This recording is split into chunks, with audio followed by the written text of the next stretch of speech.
وأنتم مسلمون واعتصموا بحبل الله جميعا ولا تفرقوا. وقال تعالى في مقام آخر: قل يا أيها الناس إني رسول الله إليكم جميعا. وقال تعالى في مقام آخر: إن هذه أمتكم أمة واحدة وأنا ربكم فاعبدون. اللهم صل على محمد وعلى آل محمد كما صليت على إبراهيم وعلى آل إبراهيم إنك حميد مجيد. اللهم بارك على محمد وعلى آل محمد كما باركت على إبراهيم وعلى آل إبراهيم إنك حميد مجيد. تمام قسم کی حمد و ثنا، کبریائی اور بڑائی اس خالق کائنات کے لیے لائق و زیبا ہے جس نے ہمیں اور آپ کو پیدا فرمایا، اور بیش بہا درود و سلام اس ذات مبارکہ مقدسہ پر جو ساری کائنات کے لیے رشد و ہدایت بنا کر کے بھیجے گئے۔ حضرات گرامی قدر، معزز دوستوں، بزرگوں اور بھائیوں، آج بتاریخ 11 ربیع الثانی 1421 ہجری مطابق 13 جولائی سن 2000 عیسوی کو جدہ دعوت سینٹر میں جس موضوع پر گفتگو کرنے کا شرف حاصل کر رہا ہوں وہ موضوع ہے 4 امام۔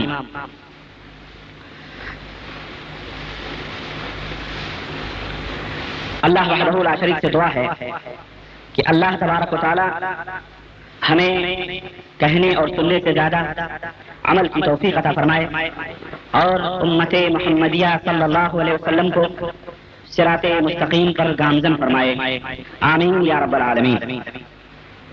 حضرات، اللہ رب العزت کا بے حد شکر اور اس کا احسان ہے کہ اس اللہ وحدہ لا شریک نے ہمیں جہاں بہت ساری نعمتیں عطا فرمائی ہیں وہاں سب سے بڑی نعمت اللہ وحدہ لا شریک نے ہمیں اسلام کی شکل میں عطا فرمائی۔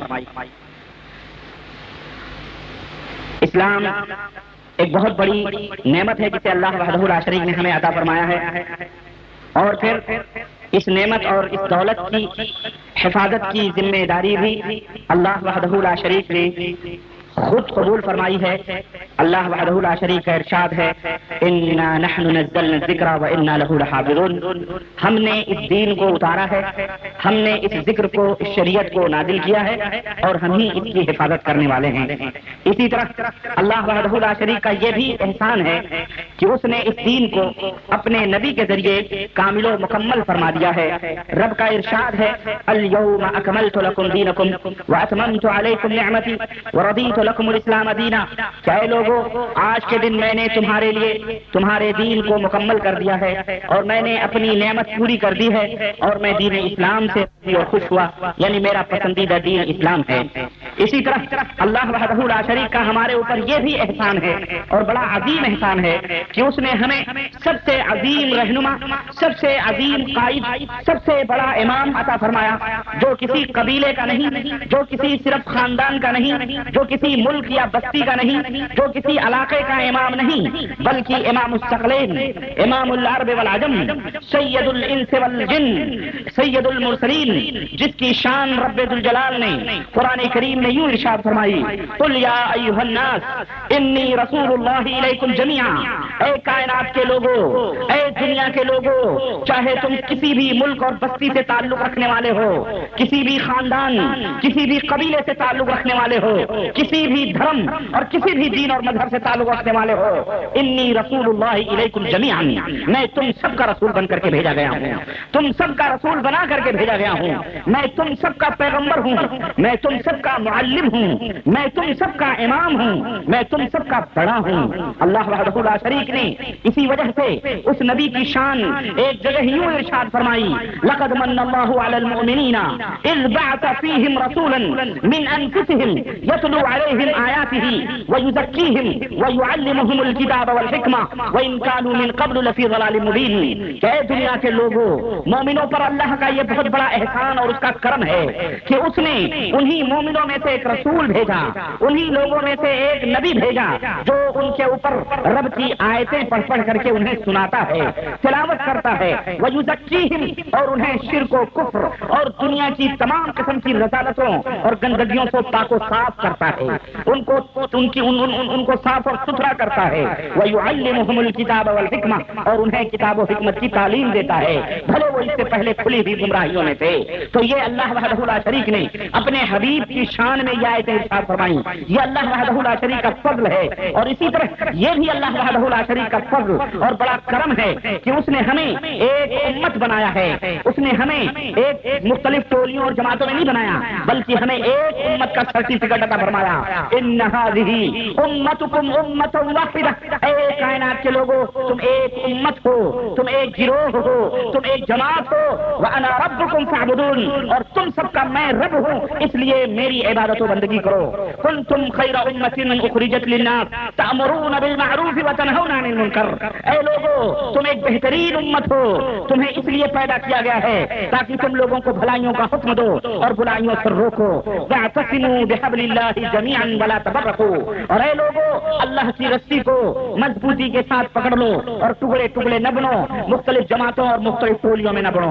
اسی طرح اللہ وحدہ لا شریک کا یہ بھی بڑا احسان اور اس رب کا بڑا کرم ہے کہ اس نے ہماری ہدایت کے لیے، ہماری رہنمائی کے لیے ایک کتاب قرآن کریم کی شکل میں نازل فرمائی، جس کی شان یہ ہے کہ الف لام میم ذالک الکتاب لا ریب فیہ ھدی للمتقین، یہ وہ کتاب ہے جس میں شک اور شبہے کی قطعاً کوئی گنجائش نہیں ہے۔ ھدی للمتقین، جو سراپا ہدایت ہے، جو سراپا رہنمائی ہے متقیوں کے لیے، پرہیزگاروں کے لیے۔ اسی طرح اللہ وحدہ لا شریک کا یہ بھی بڑا احسان اور کرم ہمارے اوپر ہے کہ اس نے ایک قبلہ اور ایک کعبہ ہمیں عطا فرمایا ہے، اس نے ایک مرکز وحدت ہمیں بخشی ہے، اور ارشاد فرمایا وَمِنْ حَيْثُ خَرَجْتَ فَوَلِّ وَجْهَكَ شَطْرَ الْمَسْجِدِ الْحَرَامِ، کہ دنیا کے لوگوں تم جس طرف بھی نکلو، جس سمت بھی تمہارا رخ ہو، اللہ کی عبادت و بندگی نماز کے لیے اگر کھڑے ہو تو اپنے رخ کو قبلے کی طرف پھیر لو، حرم کعبہ کی طرف اپنے رخ کو کر لو، اپنے چہروں کو کر لو۔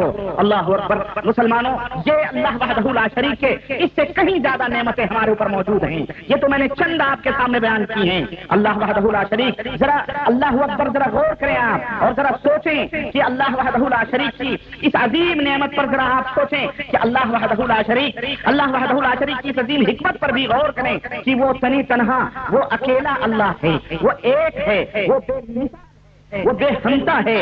اس اللہ وحدہ لا شریک نے اپنے بندوں کو بھی ایکتائیت کا حکم دیا ہے، اپنے بندوں کے اندر بھی یگانگت کا حکم دیا ہے، اپنے بندوں کے اندر بھی جس طرح وہ اکیلا ہے، تمام بندوں کو ایک شکل و صورت میں دیکھنے کی اور اکٹھا رہنے کی اس کی یہ حکمت تھی، اسی لیے اس نے ایک رسول بھیجا، اس کی یہ حکمت تھی، اسی لیے اس نے ایک قرآن دیا، اس کی یہ حکمت تھی کہ سب ایک رہیں، اسی لیے اس نے ایک قبلہ عطا فرمایا، اس کی یہ حکمت تھی، اسی لیے ہم کو سب کو ایک امت قرار دیا۔ تو چونکہ وہ اکیلا ہے اس لیے ہمارے درمیان اتحاد چاہتا ہے کہ ہم بھی ٹکڑے ٹکڑے نہ رہیں بلکہ ہم اکٹھا رہیں۔ صبغۃ اللہ ومن احسن من اللہ صبغہ، حکم دیا کہ اے لوگوں اللہ کا رنگ اختیار کرو، اور بھلا بتاؤ اللہ کے رنگ سے بہتر اور کس کا رنگ ہو سکتا ہے؟ تو یہ اللہ کا رنگ ہے کہ وہ اکیلا ہے، وہ بے مثال ہے، وہ بے عیب ہے۔ تو تم بھی اے لوگوں اکٹھا رہو، ایک بن کے رہو، اکتائیت پیدا کرو، اتحاد پیدا کرو۔ اللہ ایک ہے، اس کا بنایا ہوا پسندیدہ قبلہ بھی ایک ہے، اس کی بھیجی ہوئی کتاب بھی ایک ہے، اس کا بھیجا ہوا رسول بھی بے مثال اپنی مثال ایک ہے، اس کا پسندیدہ دین بھی ایک ہے، اس کا اور اس کے اوپر ایمان بھی ایک ہی کے اوپر لانا ہے۔ تو مسلمان بھی ایک ہیں، مسلمانوں کو بھی ایک ہی رہنا ہے۔ ان ھذہ امتکم امۃ واحدہ وانا ربکم فاعبدون، تم ایک امت ہو تو تم اے لوگوں تم ایک امت ہو تو تم صرف اور میں تم سب کا رب ہوں، اس لیے تم میری عبادت و بندگی کرو۔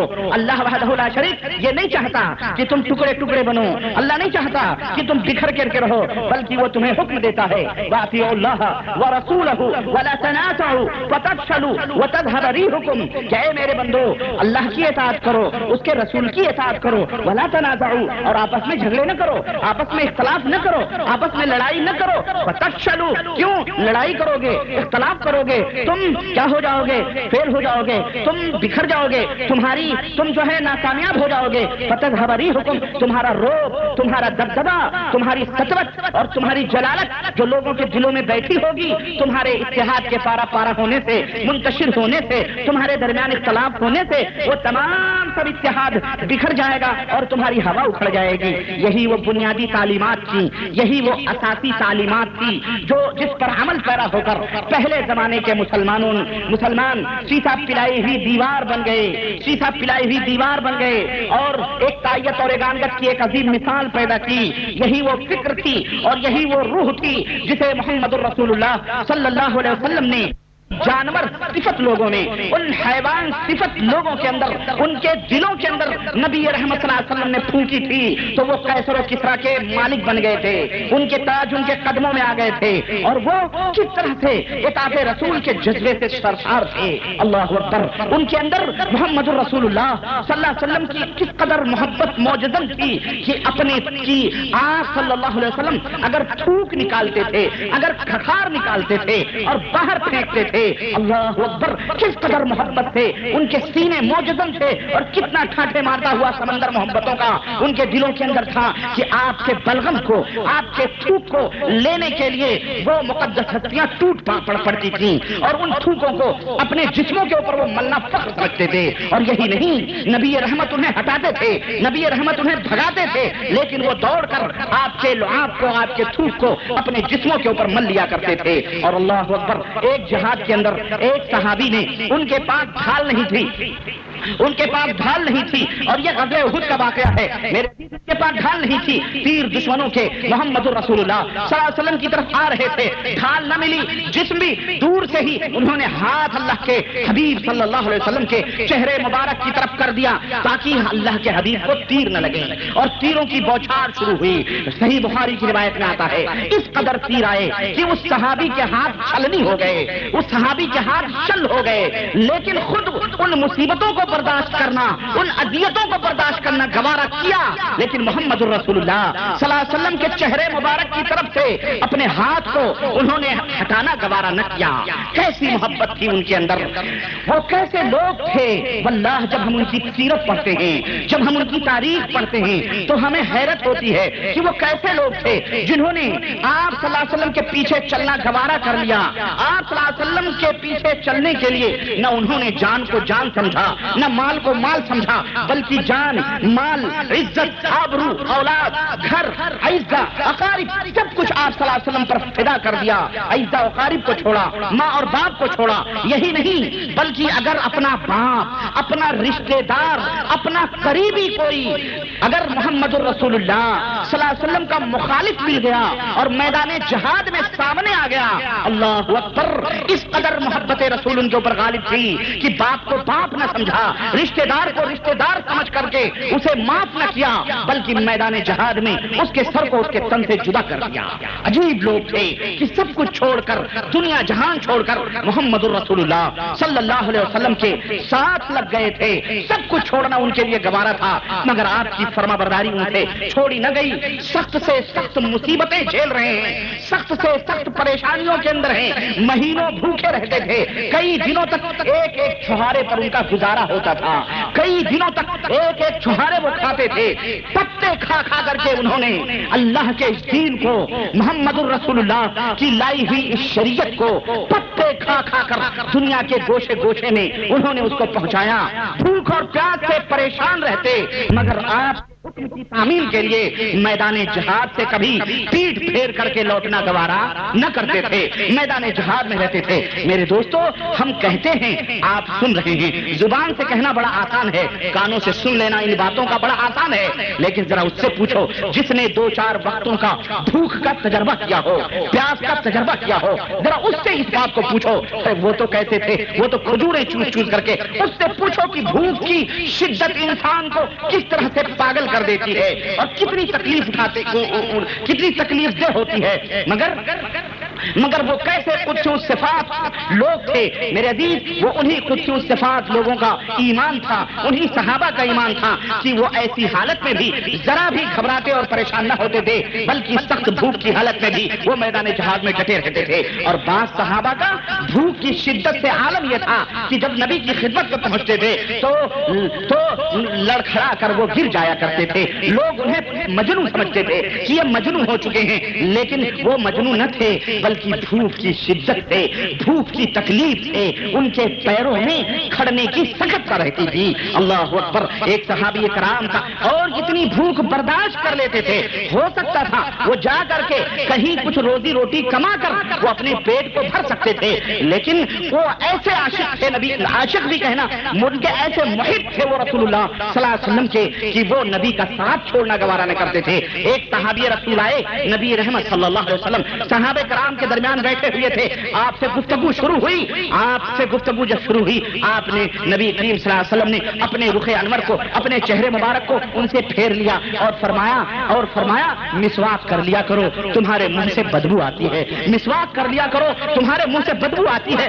اللہ اکبر۔ وہ صحابی ہو پڑے، انہوں نے کہا اے اللہ کے نبی، میں مسواک کرتا ہوں اللہ کے نبی، میرے منہ سے کوئی ایسی چیز نہیں میں نے کھائی ہے جو بدبو آ رہی ہے، اے اللہ کے نبی کئی دنوں کا بھوکا ہوں، بھوک کی وجہ سے میرے منہ سے بدبو آ رہی ہے۔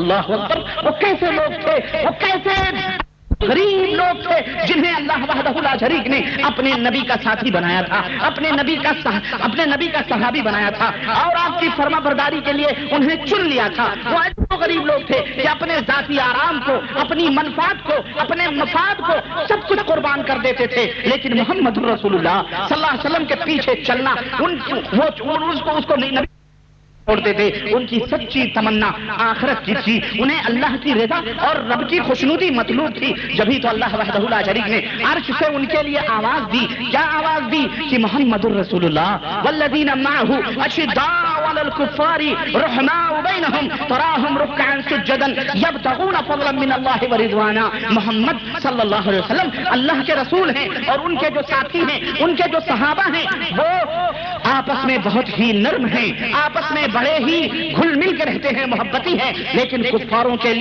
کے لیے بڑے ہی سخت ہیں۔ ان کی نشانیاں یہ ہیں تراہم رکعا سجدا، وہ ہمیشہ رب کی بارگاہ میں رکوع اور سجدوں میں رہتے ہیں۔ یبتغون فضلا من اللہ ورضوانا، وہ اللہ کی رضا، اللہ کی خوشنودی ڈھونڈتے ہیں۔ میرے عزیز، میرے دوست، ہم نہیں جانتے کہ نبی علیہ الصلوۃ والسلام نے ایسی جاہل، ایسی وحشی قوم کے اندر جو کہ اپنی وحشت کے اندر اور اپنی درندگی کے اندر اس قدر آگے بڑھ چکے تھے کہ گودوں میں کھیلتی ننھی منھی گلاب جیسی بچی، ان کتنے پتھر دل تھے کہ اس ننھی منھی بچی کو اپنے ہاتھوں سے لے جا کر قبر کے اندر زندہ دفن کر دیا کرتے تھے۔ وہ کیسے شقیب القلب تھے۔ ایک صحابی پہنچے نبی کی بارگاہ میں، کہنے لگے اللہ کے نبی، میرے پاس 8 لڑکیاں تھی، 8، اور میں نے اپنے ہاتھوں سے اپنی بیٹیوں کو زندہ دفن کیا ہے۔ اللہ کے نبی رونے لگے۔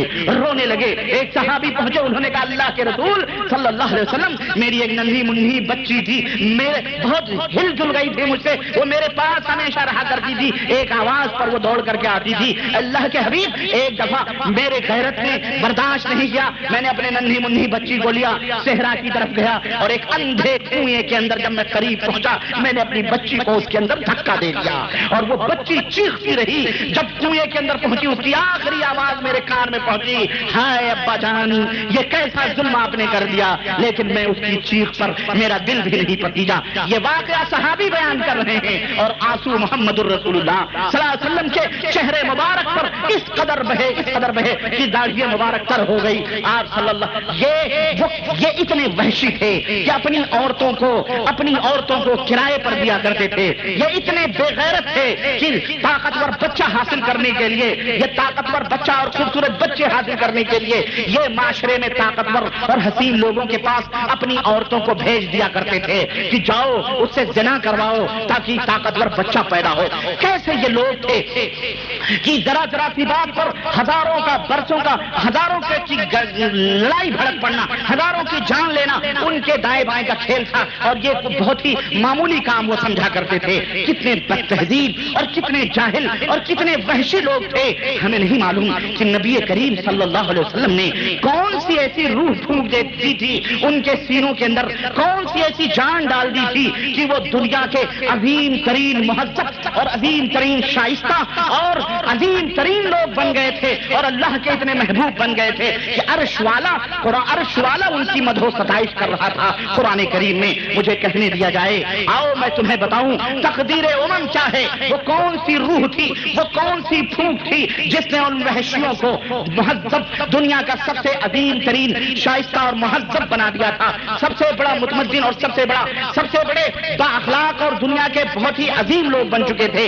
وہ کون سی چیز تھی؟ وہ روح تھی قرآن و سنت کی روح، رب کے پیغام کی روح. محمد الرسول اللہ صلی اللہ علیہ وسلم نے اپنے اخلاق اور کردار سے ان کو اس طرح مسخر کر لیا تھا کہ وہ دنیا سے کو چھوڑ دینا گوارا کرتے تھے، لیکن نبی کو جو ایک دفعہ نبی کا چہرہ دیکھ لیا کرتا تھا وہ نبی کی صحبت کو چھوڑنا گوارا نہیں کرتا تھا. اللہ اکبر. وہ اس قدر اطاعت گزار، وہ اس قدر فرما بردار کہ محمد الرسول اللہ صلی اللہ علیہ وسلم نے انگوٹھی پہنی. تمام صحابہ کرام دوسرے دن ہاتھوں میں انگوٹھیاں نظر آنے لگی. نبی نے پوچھا تم نے انگوٹھیاں کیوں پہنی؟ کہنے لگے ہمیں کیا معلوم، ہم نے دیکھا آپ نے انگوٹھی پہنی، ہم نے بھی انگوٹھیاں پہن لی. اللہ کے رسول نے انگوٹھی اتار کے پھینک دی. دوسرے دن سارے صحابہ کی انگلیاں ننگی نظر آئیں، سبوں نے نکال کر کے پھینک دی. کیسے اطاعت گزار تھے وہ، نہ چونکی نہ چراکی نہ چنانچہ نہ اس لیے نہ اس لیے نہ فلاں نہ ڈھکا.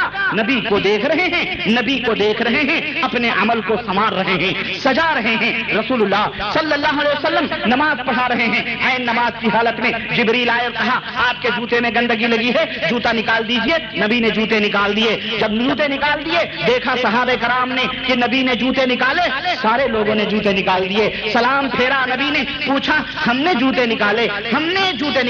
جبریل نے آ کے بتایا میرے جوتے میں گندگی لگی ہے، جوتے نکال دو. میں نے جوتے نکالے، تم نے کیوں نکالے؟ انہوں نے کہا ہمیں کیا معلوم، ہم نے دیکھا کہ میرے نبی نے جوتے نکالے ہیں، میں نے بھی جوتے نکال دیے. ہمیں کیا پتا اس کا سبب کیا ہے. صحابی رسول حضرت ابو ہریرہ دروازے مسجد نبوی میں داخل ہو رہے ہیں، اللہ کے نبی خطبہ دے رہے ہیں. ایک شخص کو حکم دے رہے ہیں اجلس، اے فلاں بیٹھ جاؤ. ان کے کان میں آواز پڑی، جوتوں میں بیٹھ گئے، دروازے پر بیٹھ گئے. نبی رحمت صلی اللہ علیہ وسلم کی نگاہ پڑی.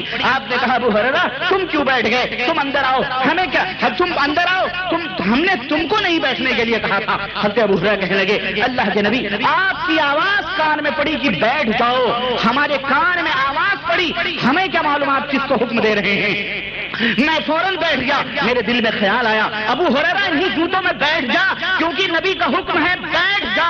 اگر اگلا قدم اٹھے گا تو نبی کی مسجد کی طرف نہیں بلکہ جہنم کی طرف اٹھے گا. ہمیں کیا معلوم ہے کیسے وہ لوگ تھے، اتباع اور پیروی کے کن جذبوں سے وہ مامور تھے. ایک نہیں سینکڑوں مثالیں. میں عرض یہ کر رہا ہوں کہ یہ طرز عمل تھا ان مقدس صحابہ کا، نبی کے ساتھیوں کا، جو آپ کی وفات کے بعد بھی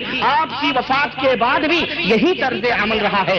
حضرت عمر فاروق اعظم اپنے کمرے میں بیٹھے ہوئے حضرت ابو سعید خدری سلام کر رہے ہیں، السلام علیکم السلام علیکم السلام علیکم. کوئی جواب نہیں آیا. ابو سعید خدری چلے گئے. سمجھ گئے حضرت عمر کہ کوئی آیا ہے، سلام کیا ہے، جواب نہیں پایا، پلٹ کے جا رہا ہے. باہر نکلے، کہنے لگے ادھر آؤ، کیا بات ہے، اندر کیوں نہیں آئے؟ کہنے لگے ہم نے اللہ کے نبی صلی اللہ علیہ وسلم سے ایک حدیث سنی ہے کہ جس کے دروازے پر جاؤ 3 دفعہ سلام کرو، اگر اندر آنے کی اجازت ملے تو داخل ہو ورنہ پلٹ کے چلے جاؤ. کہنے لگے اللہ کی قسم ہے اگر یہ نبی کا فرمان ہے اور اس کے اوپر تو گواہ نہیں لائے گا تو عمر کے درے تیرے پیٹھ کو سرخ کر دیں گے، جاؤ اس کی شہادت لاؤ. گئے، صحابہ کرام بیٹھے ہوئے تھے. کہنے لگے کہ عمر نے ہمیں یہ بات کہی ہے، امیر المومنین ہے، ہمیں گواہی کی ضرورت ہے. ایک صحابی رسول غالباً محمد بن مسلمہ رضی اللہ تعالیٰ عنہ کہنے لگے ہم نے بھی اپنے کانوں سے نبی کی یہ بات سنی ہے، چلو ہم عمر کو بتلائے دیتے ہیں. اس واقعے کو اپنے ذہن میں رکھنا، میں آگے بتاؤں گا. حضرت عمر فاروق اعظم کے پاس آئے گواہی دی. کہنے لگے بھائی مجھے معاف کرنا، مجھے علم نہیں تھا اس بات کا. بات ختم ہو گئی. نبی کی بات آ جاتی، نبی کا فرمان آ جاتا، اپنی رائے سب کچھ واپس لیا کرتے تھے. یہ طرز عمل میں بتلا رہا ہوں ان مقدس صحابہ کا. ابو بکر کی خلافت سن 11 ہجری سے لے کر 13 ہجری تک رہی. مدت خلافت 2 برس 3 ماہ اور 9 دن تھی مدت خلافت. حضرت عمر کی خلافت سن 13 ہجری سے لے کر 23 ہجری. مدت خلافت 10 سال 5 ماہ 4 دن تک تھی. اسی طرح حضرت عثمان ذو النورین کی خلافت سن 23 ہجری سے لے کر سن 35 ہجری تک مدت خلافت 12 برس تھی. حضرت علی کی خلافت سن 35 سے لے کر سن 40 ہجری تک مدت خلافت 4 برس تھی. 4 برس 9 ماہ مدت خلافت تھی. یعنی کل مجموعی دور خلافت جو تھی وہ 29 سال 5 مہینے 13 دن کی تھی. یہ مکمل دور خلافت میں مکمل طور پر قرآن و سنت کا غلبہ تھا اور صحابہ کرام نبی رحمت صلی اللہ علیہ وسلم کے فرمودات کو سنتے اور اس کے اوپر عمل کرتے تھے. خلفائے راشدین کے بعد میں صحابہ کرام دوسرے صحابہ کا دور آتا ہے. یعنی سن 40 سے لے کر سن 100 ہجری تک، سن 40 سے لے کر سن 100 ہجری یعنی مکمل 60 سال تک کا صحابہ کا زمانہ ہوتا ہے. اس 60 سال کے زمانے میں سب سے آخری صحابی جو مدینہ منورہ کے اندر وفات پاتے ہیں، جو مدینے کے اندر آخری صحابی وفات پاتے ہیں حضرت سہیل ابن سعد رضی اللہ تعالیٰ عنہ، جن کی وفات سن 88 یا 91 یا سن 100 ہجری بتائی جاتی ہے. اسی طرح سے بصرہ کے اندر، کوفہ اور بصرہ کے اندر سب سے آخری صحابی حضرت انس ابن مالک ہیں، جن کی سن وفات جو تقریباً 90 یا 93 یا 103 سال کی عمر پا کر کے وفات پاتے ہیں. مکہ کے صحابی سب سے آخری صحابی مکے کے اندر ابو طفیل عامر ابن واصلہ ہیں، جو سن 100 ہجری یا 110 ہجری کے اندر وفات پاتے ہیں. غرض یہ آخری صحابہ کی مدت تھی. زیادہ سے زیادہ 110 ہجری تک آخری صحابہ موجود تھے. ان زمانوں میں مکمل طور پر صحابہ کرام کا طریقہ عمل یہ تھا کہ وہ محمد الرسول اللہ صلی اللہ علیہ وسلم کے فرمودات کے اوپر عمل کیا کرتے تھے. سب کے اعمال ایک تھے، سب کے عقائد ایک تھے. صحابہ میں بعض جزوی اختلافات پیدا ہوئے، مگر جب حدیث رسول صلی اللہ علیہ وسلم پہنچی تو سب صحابہ نے اپنی رائوں سے دستبردار ہو کر اسی حدیث پر عمل کیا جو ان تک پہنچی تھی. کوئی فرقہ یا کوئی جماعت یا کوئی تنظیم یا کوئی تحریک نہ تھی، بلکہ سب مسلمان تھے اور سب احادیث رسول صلی اللہ علیہ وسلم کے عمل پیرا، اس کے اوپر عمل پیرا تھے. البتہ جب حضرت عثمان غنی کا دور آیا اور اس دور عثمانی کے اندر فتنوں کا دروازہ کھلا، عبداللہ ابن سبا نامی ایک شخص پیدا ہوا، یہودی تھا. وہ مسلمانوں کو خراب کرنے کے لیے، ان کے ایمان و عقائد بگاڑنے کے لیے اس ابن السودا نے ایمان قبول کیا. اور پھر اسی کی وجہ سے، تاریخ لمبی ہے میں اس میں نہیں جانا چاہتا، بلکہ اس کی وجہ سے اس نے یہودیت، چونکہ وہ چولا بہروپیہ تھا، اس نے مسلمانوں کو گمراہ کرنے کے لیے امت کے اندر فتنے پیدا کیا اور کہا عیسیٰ علیہ السلام جن کو تم نبی مانتے ہو اور عیسائی جن کا کلمہ پڑھتے ہیں وہ تو زندہ ہیں اور تمہارے نبی کیسے مر گئے؟ یاد رکھو وہ بھی نہیں مرے ہیں. عیسیٰ آئیں گے تو تمہارے نبی بھی آئیں گے کیونکہ وہ سب سے افضل ہیں. حضرت علی کے تعلق سے اس نے لوگوں کے اندر بدعقیدگی پھیلانا شروع کی کہ دیکھو ہر نبی کا کوئی نہ کوئی وصی ہوتا ہے، یہ ہمارے نبی صلی اللہ علیہ وسلم کے وصی ہیں، اس لیے خلافت کا حق انہی کو زیادہ تھا. یہ ابو بکر نے، عمر نے، عثمان نے ناحق طور پر قبضہ کر لیا ہے. المہم اس طرح سے اس نے فتنے کوفہ کے اندر، مصر کے اندر، شام کے اندر، بصرے کے اندر پھیلانا شروع کیے اور نتیجہ یہ نکلا کہ حضرت عثمان غنی رضی اللہ تعالیٰ عنہ کے سینے پر چڑھ کر کے مدینے کے اندر ان کو ذبح کر دیا گیا اور ان کو شہید کر دیا گیا. اور اس کے بعد میں بلوائیوں کا، وہ فتنوں کا دور شروع ہوا اور وہیں سے رافضی کے عقیدے شروع ہوئے. پھر یہ امت کے اندر پہلا فرقہ تھا جو قرآن و سنت کے ماننے والوں سے جدا ہوا، جسے ہم رافضی یا شیعہ کہتے ہیں. پھر اس کے بعد میں حضرت علی اور حضرت امیر معاویہ کے درمیان لڑائی ہوئی. حضرت عثمان غنی کے قصاص کو لے کر کے جن کو قصاص دیا جائے لڑائی ہوئی، چنانچہ لڑائی ہوئی اور پھر حضرت علی حضرت معاویہ کے درمیان مصالحت ہوئی. تو اس مصالحت کے اس میں ایک جماعت نکلی حضرت علی رضی اللہ تعالیٰ عنہ کی پارٹی میں، جس نے کہا کہ جو لوگ بھی اس مصالحت کے اندر شریک ہیں، علی ہوں یا معاویہ ہوں یا جو بھی صحابہ یا تابعین ہیں، جو بھی مجاہدین ہیں، یہ سارے کے سارے کافر ہیں. کیوں؟ اس لیے کہ ان الحکم الا للہ، حکم صرف اللہ کا چلے گا، حاکمیت اللہ کی ہے اور انہوں نے آپس کو حاکم بنا کر صلح اور مصالحت کر لی ہے. یہاں سے خارجی پیدا ہوئی. یہ وہ ان کو کیا کہا جاتا ہے؟ یہ دوسرا فتنہ تھا جو خارجیوں کا پیدا ہوا، جن کے بارے میں نبی علیہ الصلوۃ والسلام یا جو بھی صحابہ یا تابعین ہیں، جو بھی مجاہدین ہیں، یہ سارے کے سارے کافر ہیں. کیوں؟ اس لیے کہ ان الحکم الا للہ، حکم صرف اللہ کا چلے گا، حاکمیت اللہ کی ہے اور انہوں نے آپس میں ایک دوسرے کو حاکم بنا کر صلح اور مصالحت کر لی ہے. یہاں سے خارجی پیدا ہوئی. یہ وہ ان کو کیا کہا جاتا ہے؟ یہ دوسرا فتنہ تھا جو خارجیوں کا پیدا ہوا، جن کے بارے میں نبی علیہ الصلوۃ والسلام نے بہت پہلے یہ پیشین گوئی کی تھی کہ لو وجدتہم لقتلتہم قتل عادل، کہ یہ وہ لوگ ہوں گے کہ نماز پڑھیں گے تحقرون صلاتکم عند صلاتہم، جب ان کی نمازوں کو دیکھو گے تم اپنی نمازوں کو حقیر سمجھو گے، ان کے تقوی طہارت کو دیکھو گے، ان کے قرآن کو دیکھو گے تو تم اپنے آپ کو حقیر سمجھو گے، لیکن یہ وہ لوگ ہوں گے اسلام سے ایسے نکل جائیں گے جیسے تیر کمان سے نکل جاتا ہے۔ اگر میں ان کو پا گیا اپنے زمانے میں لقتلتہم قتل عاد، تو میں اس جماعت کو ٹکڑے ٹکڑے کروں گا قوم عاد کی طرح، میں ان سے جہاد کروں گا۔ وہ قرآن پڑھنے والے، نماز پڑھنے والے، کلمہ پڑھنے والے ہوں گے، لیکن وہ اسلام سے بالکل نکل گئے ہوں گے۔ یہی خارجی پارٹی تھی جسے حضرت علی بن ابی طالب نے جہاد کیا تھا اور ان کو نہروان کے اندر ختم کیا تھا سمجھانے بٹھانے کے بعد۔ المہم اس طرح سے یہ دوسری پارٹی خارجیوں کی نکلی۔ پھر عبد الملک ابن مروان کی خلافت آئی، اس کے اندر عقائد کے اندر بگاڑ، تو وہاں سے شیعہ رافضیوں نے پیدا کی، اب تقدیر کا انکار ہونے لگا۔ ایک فرقہ نکلا جہمیہ، معبد ابن خالد جوہنی ایک شخص پیدا ہوا قدری، اس نے تقدیر کا انکار کیا اور کہا تقدیر وقدیر کوئی چیز نہیں ہے، بلکہ اس کا مکمل طور پر انکار کیا۔ سن 80 ہجری میں حجاج ابن عبد الملک نے اسے سولی دی، مگر اب اس کا عقیدہ تو دنیا کے اندر پھیل چکا تھا، اس لیے ایک فرقہ نکلا مسلمانوں کے اندر، وہ بھی کلمہ پڑھتے تھے، نماز پڑھتے تھے، لیکن وہ کافر تھے کیونکہ تقدیر کا انہوں نے انکار کیا تھا۔ سب کچھ مانتے تھے، تقدیر کا انکار کیا تھا، اس لیے وہ کافر تھے۔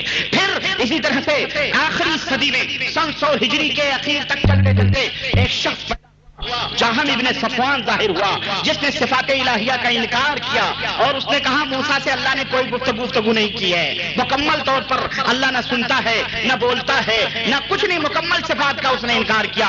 اس دور کے امیر المومنین نے، اس دور کے امیر المسلمین نے عید الاضحیٰ کے دن اس کو گرفتار کروایا اور گرفتار کر کے اپنے ممبر کے کھمبے سے اس جہم ابن صفوان کو وہاں باندھا اور اس نے اعلان کیا کہ اے لوگوں جاؤ، تم اللہ کی راہ میں تم اپنی قربانیاں کرو، اللہ تمہاری قربانیوں کو قبول کرے۔ آج میں جہم ابن صفوان کو ذبح کروں گا، اس کو قربان کروں گا، اس لیے کہ یہ کہتا ہے کہ اللہ رب العزت نے حضرت موسیٰ سے گفتگو نہ کی، صفات کا اللہ کے انکار کرتا ہے۔ چنانچہ امیر المسلمین نے اسی ممبر کے پاس اپنی تلوار سے اس کو ذبح کیا، اس کو ذبح کیا، لیکن پھر بھی جہمیہ فرقہ نکلا۔ اس کے بعد میں فرقوں کی جناب علی اٹوٹ فرقے انگنت پیدا ہونا شروع ہوئے، قدریہ، جہمیہ، مرجیہ، معتزلہ، اشاعرہ، اور اس قدر فرقے کہ اللہ اکبر۔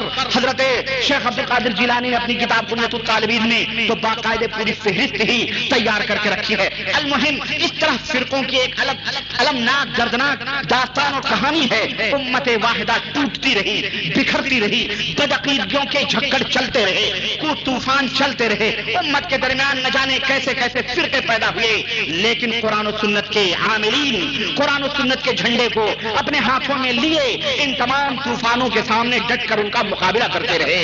ایسے اب قرآن و سنت کے حاملین کے مقابلے میں کچھ ایسے لوگ بھی پیدا ہوئے۔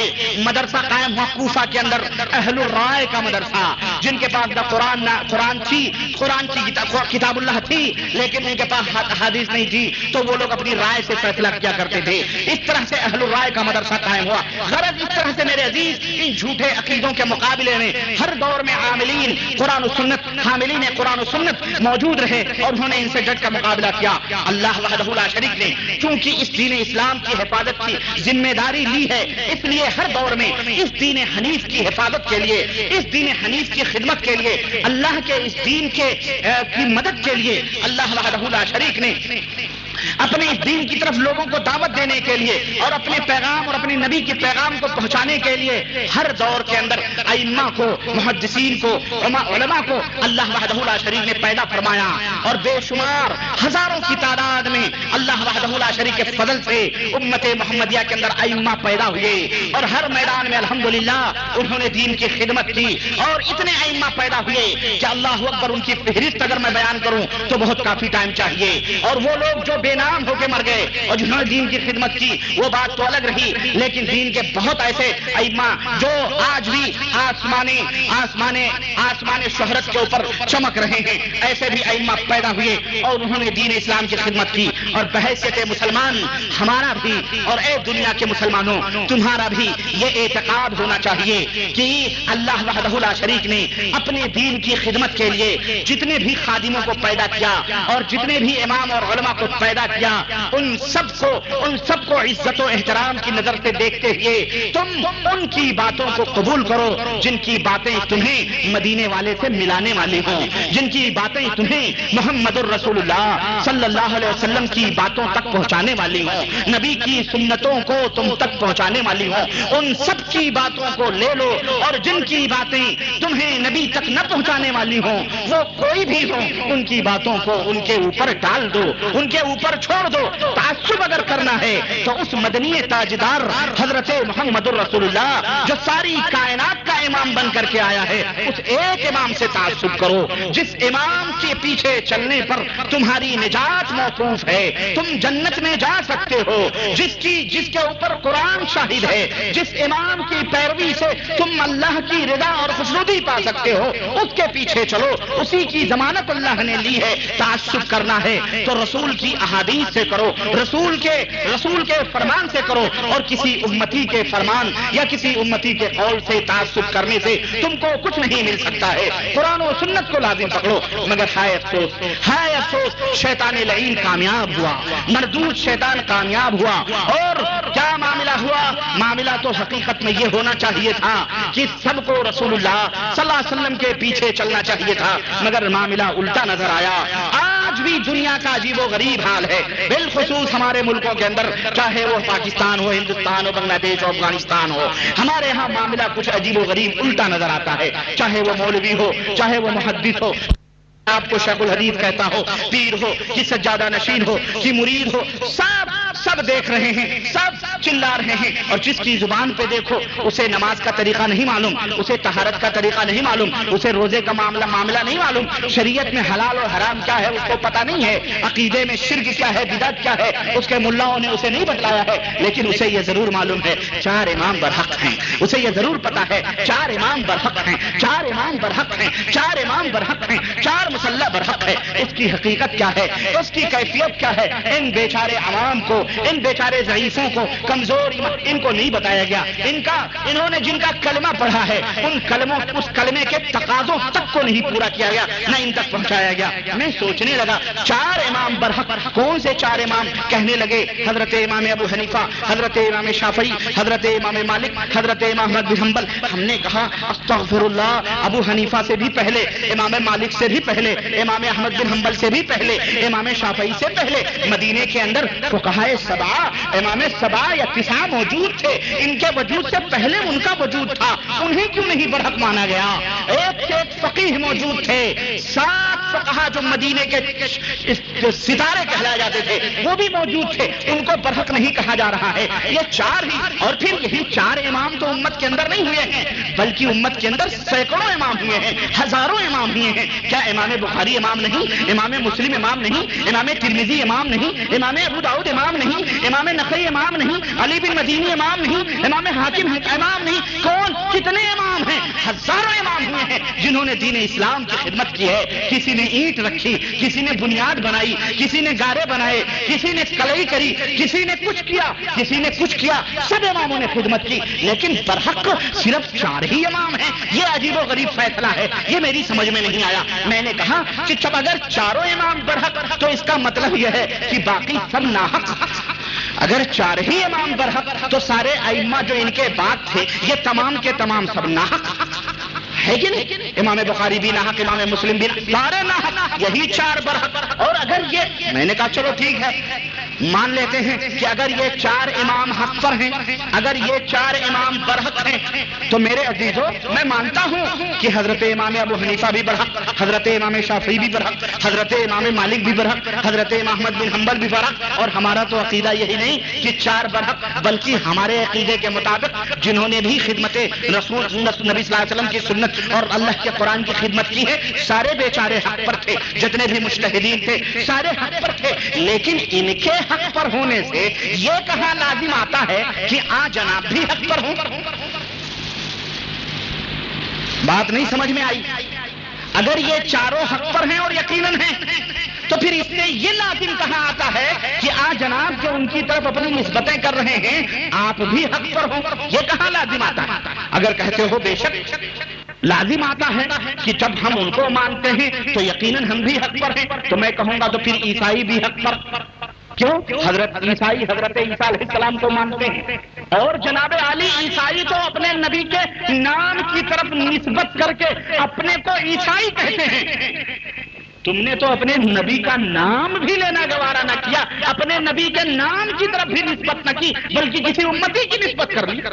تو تم سچے یا عیسائی سچا ہے کہ نہیں؟ تم نے حنبلی بنا، اپنے شافعی کیا، اپنے حنفی کہا، فلانا کہا فلانا کہا، تم کو کس نے؟ تم نے تو اپنے آپ کو محمدی بھی نہیں کیا، اپنے نبی کے نام کی طرف بھی تم نے نسبت نہ کی، بلکہ امتی کی طرف، اپنے امتوں کی طرف نسبت۔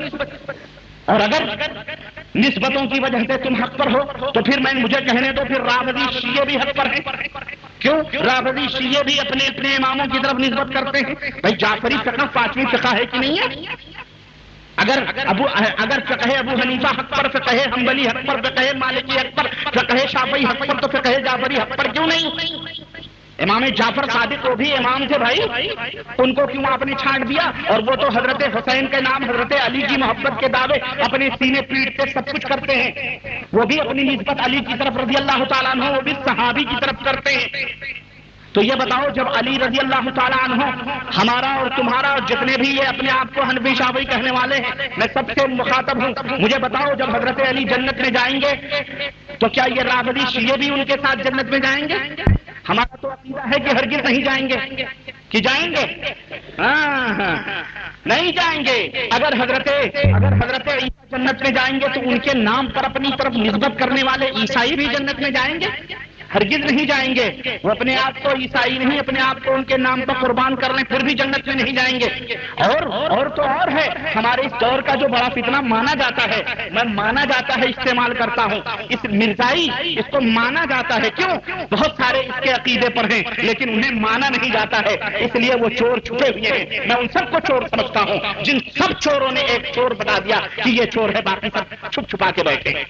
وہ بڑھیا کا واقعہ ہو گیا کہ اس کے گھر میں چور پہنچے، چور ہوا تو سارے چور ادھر ادھر کونوں میں بکھر گئے، ایک اوپر جا کے لکڑی کے ڈھابے پہ بیٹھ گیا۔ جب گاؤں والے محلے والے آئے، انہوں نے کہا کہ اماں جی کیا ہوا؟ کہنے لگی بیٹا اللہ اوپر والا جانے۔ کہا اماں کیا ہوا؟ کیا چوری؟ بیٹا اوپر والا جانے۔ کہا اماں کیا؟ بیٹا اوپر والا جانے۔ کہا اماں اور کیا چور؟ کہا بیٹا اوپر والا جانے۔ اوپر والا سن کے تنگ آ گیا، کود پڑا نیچے۔ کہا سب میں اوپر والا جانے، وہ نہ جانے جو کونے میں بیٹھا ہے، وہ نہ جانے جو تیری چارپائی کے نیچے چھپا ہے، وہ نہ جانے جو ادھر بیٹھا ہوا، سب اوپر والا جانے، اوپر والا جانے، اوپر والا جانے، سب میری سر میں لگ گیا۔ تو ویسے ہی ہے، سارے چور ہیں، اور ان چوروں نے ایک کو چور ثابت کر کے اور کہا یہ کافر، تو مرزا غلام احمد قادیانی کافر۔ اور اپنے آپ کو آج بھی انٹرنیٹ کھول کے دیکھو یا کتابیں دیکھو، اپنے آپ کو مرزائی نہیں کہتے، یہ اپنے آپ کو احمدی کہتے ہیں۔ کیا کہتے ہیں؟ نبی کی طرف اپنی نسبت کی ہے احمدی۔ وہ کافر ہو کر کے اپنی نسبت احمدی کرے، وہ عیسائی ہو کر کے اپنی نسبت اپنے نبی کی طرف کرے، اور تو مسلمان ہو کر نبی کا کلمہ پڑھ کر اپنی نسبت محمدی نہ کر سکے، تو حنفی شافعی مالکی حنبلی قادری چشتی تیجانی شاذلی شہر بردی کے چکروں میں پڑا رہا۔ کہاں گئی تمہاری غیرت؟ میں نے کہا اگر نسبتوں کی وجہ سے لوگ جنت میں جاتے تو احمدی جنہوں نے نبی کی طرف اپنی نسبت کی ہے وہ بھی جنت میں جاتے، عیسائی بھی جنت میں جاتے، اور حضرت حسن اور حضرت حسین جب جنت میں جائیں گے تو ان کے نام لیوا تعزیے بنانے والے یہ بھی جنت میں جائیں گے، ہے کہ نہیں ہے؟ تو میرے عزیز، میں نے کہا اگر چار برحق ہیں تو اس سے یہ لازم نہیں آتا ہے کہ جو ان کے تم چھلے ہیں وہ بھی برحق، اس سے یہ لازم نہیں آتا، معاف کرنا، ان کے نام لینے والے اپنی نسبتیں کرنے والے وہ بھی برحق ہیں، ہرگز نہیں اس سے لازم آتا ہے، بلکہ ایک الگ چیز ہے۔ میرے عزیز، میرے دوست، آگے بڑھتے ہیں ہم۔ اللہ سے ڈرو، اللہ سے ڈرو، اور میں تمہیں بتلاؤں یہ کتنا عظیم فتنہ ہے۔ چار امام کے تعلق سے لوگوں کے ذہن و دماغ کے اندر جو ہمارے ملکوں میں ہوا بٹھا دیا گیا ہے، اور ایک قسم کا تصور قائم کر دیا گیا ہے کہ جو ان کے دائروں سے نکلے وہ کافر، جو ان کے دائروں میں رہے وہی مومن، وہی مسلمان۔ میں نے کہا کہ میاں تم تو ایک تھالی میں بیٹھ کر کے کھانا نہیں کھاتے ہو، ہم حنفی بھی بن جائیں تب بھی ہمارے لیے مصیبت اور مشکل ہے، تم اپنی تھالیوں میں نہیں بٹھاؤ گے۔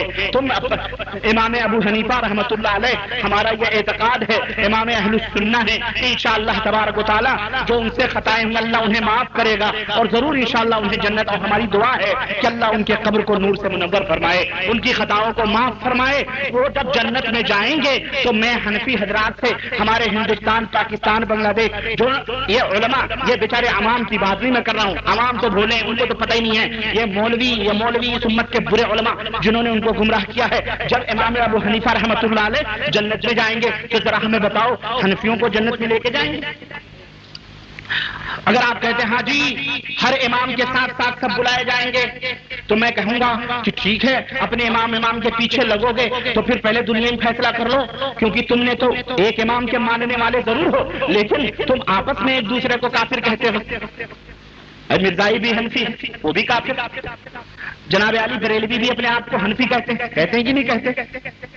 تو اب دیوبندیوں کے نزدیک وہ کافر، اور دیوبندی بھی اپنے آپ کو حنفی کہتے ہیں، بریلویوں کے نزدیک تو 70% نہیں۔ احمد رضا خان صاحب نے تو یہاں تک لکھا ہے کہ اگر ان کے کفر میں کوئی شک کرے وہ بھی کافر۔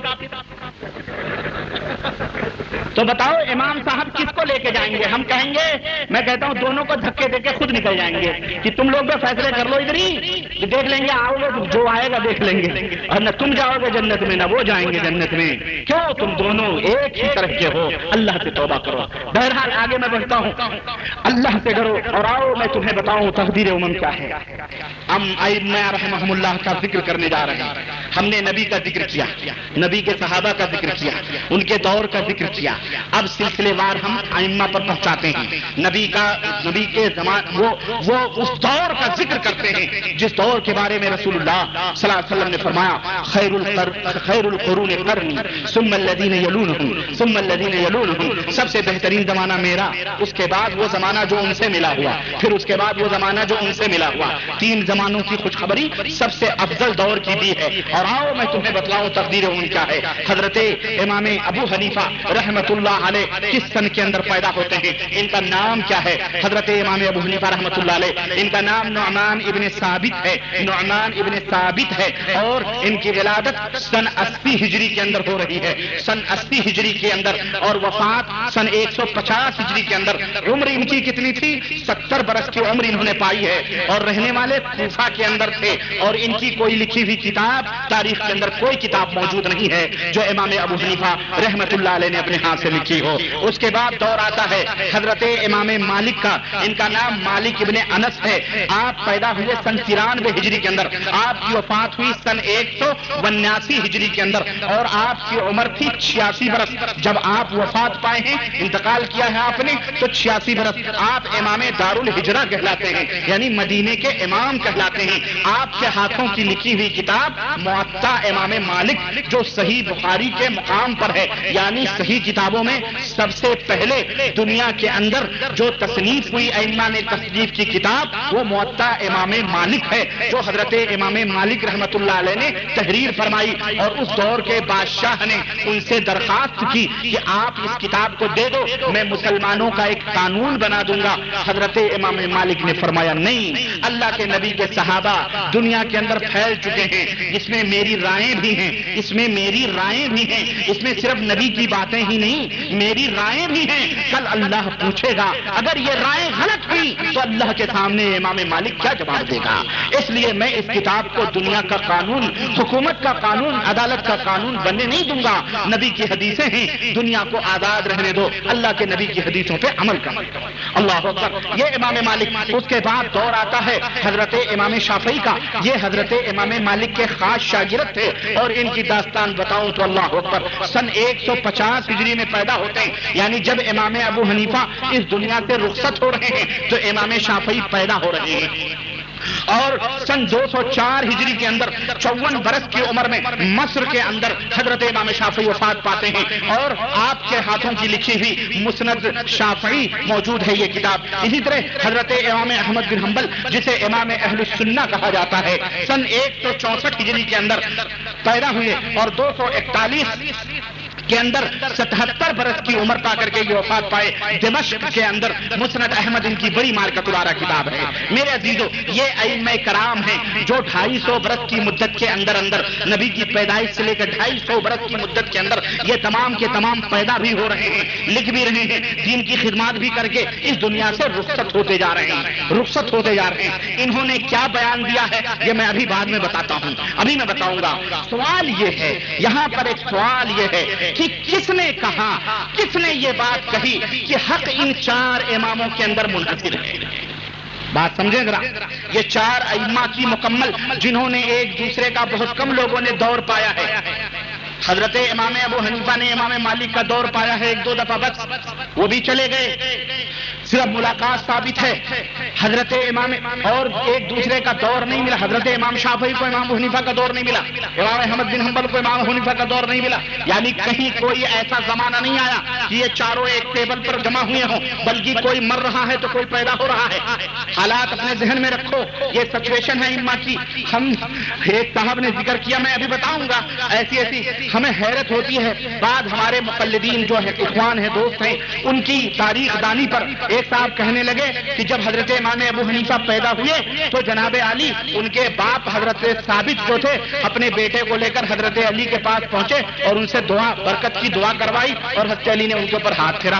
میں نے کہا یار حیرت کی بات ہے، مجھے بتاؤ ذرا امام حنیفہ کب پیدا ہوئے؟ کہنے لگے، ہم نے کہا امام حنیفہ تو سن 80 میں پیدا ہوئے اور حضرت علی بن ابی طالب سن 40 ہجری کے اندر وفات پا چکے ہیں. 40 برس کی مدت کیا زندہ اٹھ کے آگے تھے قبر سے حضرت علی ہاتھ پھیرنے کے لیے؟ ہمیں 40 برس کچھ گپ ہو تو 2-1 برس کی بات ہو، چلو بھائی ادھر ادھر کام کر کے صحیح کر لیں. ابے 40 برس کی بات کہنے لگے تم لوگ کیا جانو یار، تم لوگ جھگڑا کرتے ہو. ہم نے کہا یہ حق بتاؤ تو جھگڑے کی بات. اما تم فتنے پھیلاؤ، تم انتشار پھیلاؤ، تم تفرقے کرو، تم گالیاں بکو، تمہارا وجود خود فتنہ، تمہارا وجود اس دنیا کے اندر خود فرقہ واریت کی دلیل، خود انتشار کی علامت تم ہو، اور الٹا ہم حق کہنے والے لوگوں کو تم حق کہتے ہو کہ جی تم لوگ انتشار کرتے ہو. استغفر اللہ. ہم نے کہا عقل کی بات کرو. امام حضرت علی مر چکے تھے 40 ہجری میں، اور 40 برس کے بعد حضرت ابو حنیفہ رحمۃ اللہ علیہ پیدا ہو رہے ہیں. تو کہاں سے وہ باپ اپنے بیٹے کو لے کے گیا حضرت علی کے پاس؟ گپ بھی چھوڑو تو ذرا سوچ سمجھ کے کہنے لگے چلو یار چھوڑو. بات سمجھ میں یہ نہیں آ رہی ہے کہ کس نے کہا کہ چاروں حق انہی 4 کے اندر موجود ہے، اسی لیے ان میں کسی ایک کی اتباع کرو. یہ بات کس نے کہی؟ یہ بات ذرا آپ لوگ بھی سوچو، یہ بڑی اہم بات ہے. یہ کہہ دینا بڑا آسان ہے کہ 4 امام برحق ہیں، ایک کی اتباع کرنا واجب. یہ بات اللہ کی قسم کوئی دنیا کا مائی کا لال نہیں بتا سکتا ہے. یہ بتاؤ جاؤ، یہ میں بتا رہا ہوں آپ کو کہ یہ بات کس نے کہی ہے کہ ایک امام کی اتباع واجب. جہاں بات ہے علماء نے کہا ہے، علماء نے کہا ہے، فقہا نے فرمایا ہے. ابے فقہا کے کوئی نام دھرم ہے؟ اگر آپ سے کوئی کہے کہ جی آپ کا بیٹا، آپ کے اللہ نہ کرے، آپ کے ملک میں مر گیا، آپ نے کہا بھائی کس نے کہا؟ اہل جدہ کہہ رہے ہیں. ابھی یہ کوئی بات ہے؟ اہل جدہ والے کہاں کس نے بھائی؟ جدہ والے کہہ رہے ہیں. جدہ والے کیا یعنی کہ کون ہے جدہ میں؟ کس نے یہ خبر کہاں سے آئی؟ یہ خبر کس نے بتایا؟ آپ کیا کرو گے؟ آپ یہ کہہ کر کے اس کو جو ہے یقین کر کے رونے لگو کہ جی میرا بیٹا مر گیا. آپ جاؤ گے، ٹیلی فون کرو، گھر پہ اصلی جہاں اس کا ٹھکانہ ہے کہ نہیں، پوچھو گے کس نے کہا. اگر وہاں سے اطلاع صحیح ملی تو ٹھیک، نہیں ملی تو جھوٹ ہے کہ نہیں. ایسے ہی آؤ پوچھیں یہ کس نے کہا.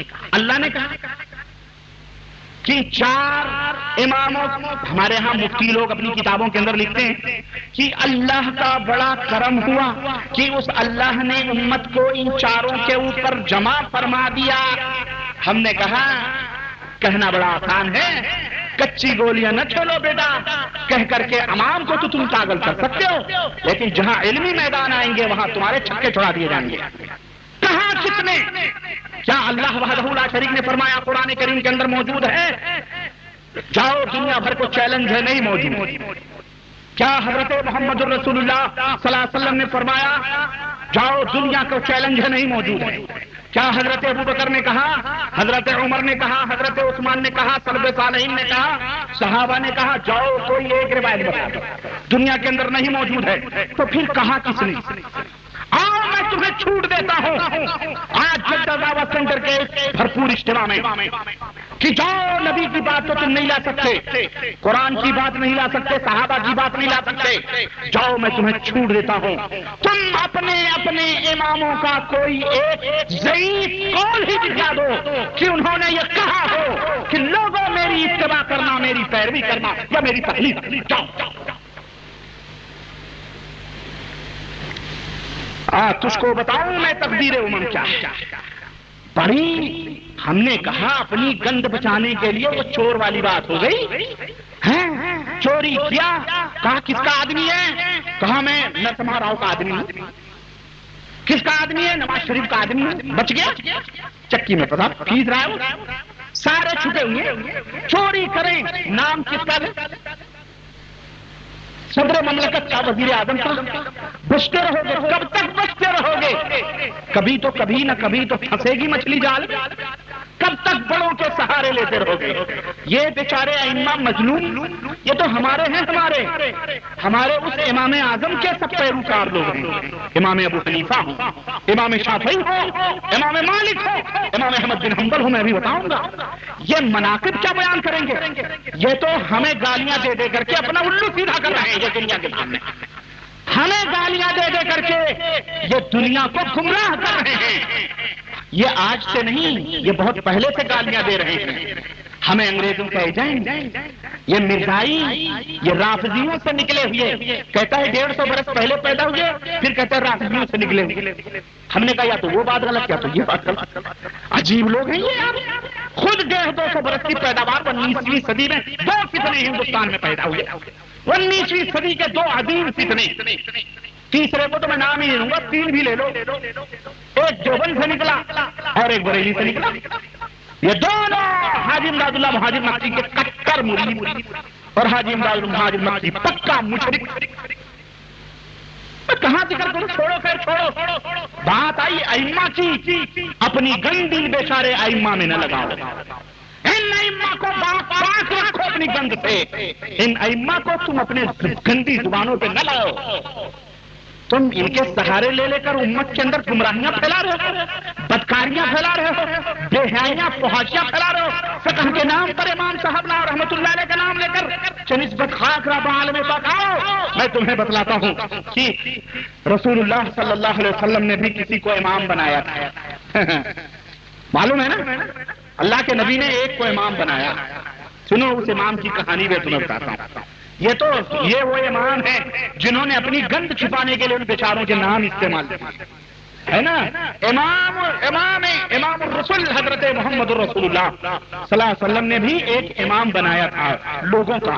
صحیح بخاری کی روایت، حضرت علی رضی اللہ تعالیٰ عنہ حدیث کے راوی کہتے ہیں کہ بعث النبی صلی اللہ علیہ وسلم سریۃ فاستعمل علیہا رجلا من الانصار، اللہ کے نبی نے ایک سریہ بھیجا، ایک فوج بھیجی اور ایک انصاری صحابی کو اس کا امیر بنا دیا کہ لوگوں دیکھنا اس کی اطاعت و پیروی کرنا، جاؤ میدان جہاد میں جاؤ، سریہ وَأَمَرُهُمْ أَن يُطِيعُوهُ۔ سنو اس بات پہ غور کرنا، نبی نے حکم دیا کہ ان کی اطاعت کرنا، ان کی حکم دینے والا کون ہے اور کس کی؟ جس کے بارے میں آسمان سے گواہی اتری ہے، رضی اللہ عنہ ورضوا عنہ، اللہ اکبر۔ وہ امام کتنا محترم اور بنانے والا تو خیر بات ہی الگ۔ ذرا غور کرنا ان حدیث پاک پر، بڑی اہم حدیث، اور حکم دیا کہ اس کی اطاعت کرنا۔ فغضب، میدان میں گئے، کہیں غصہ ہو گئی کسی بات پر، انسان ہے، امتی ہدایت بھی کے راستے بھی بتلا سکتا ہے اور گمراہ بھی کر سکتا ہے، امتی ہدایت کے راستے بھی بتلا سکتا ہے، اور یہ امتی جب امام ہوگا تو دونوں کر سکتا، لیکن نبی یہ کبھی گمراہیت کی راہ نہیں بتلا سکتا، نبی تو آیا ہی ہے گمراہیت سے نکال کر کے ہدایت کی راہوں پہ ڈالنے والا، نبی کبھی گمراہیت کی راہیں نہیں، یہ نقطہ یاد رکھنا، نبی کبھی گمراہیت کی دعوت نہیں دے سکتا، لیکن امتی ہدایت سے بھی دعوت، نبی کبھی گمراہیت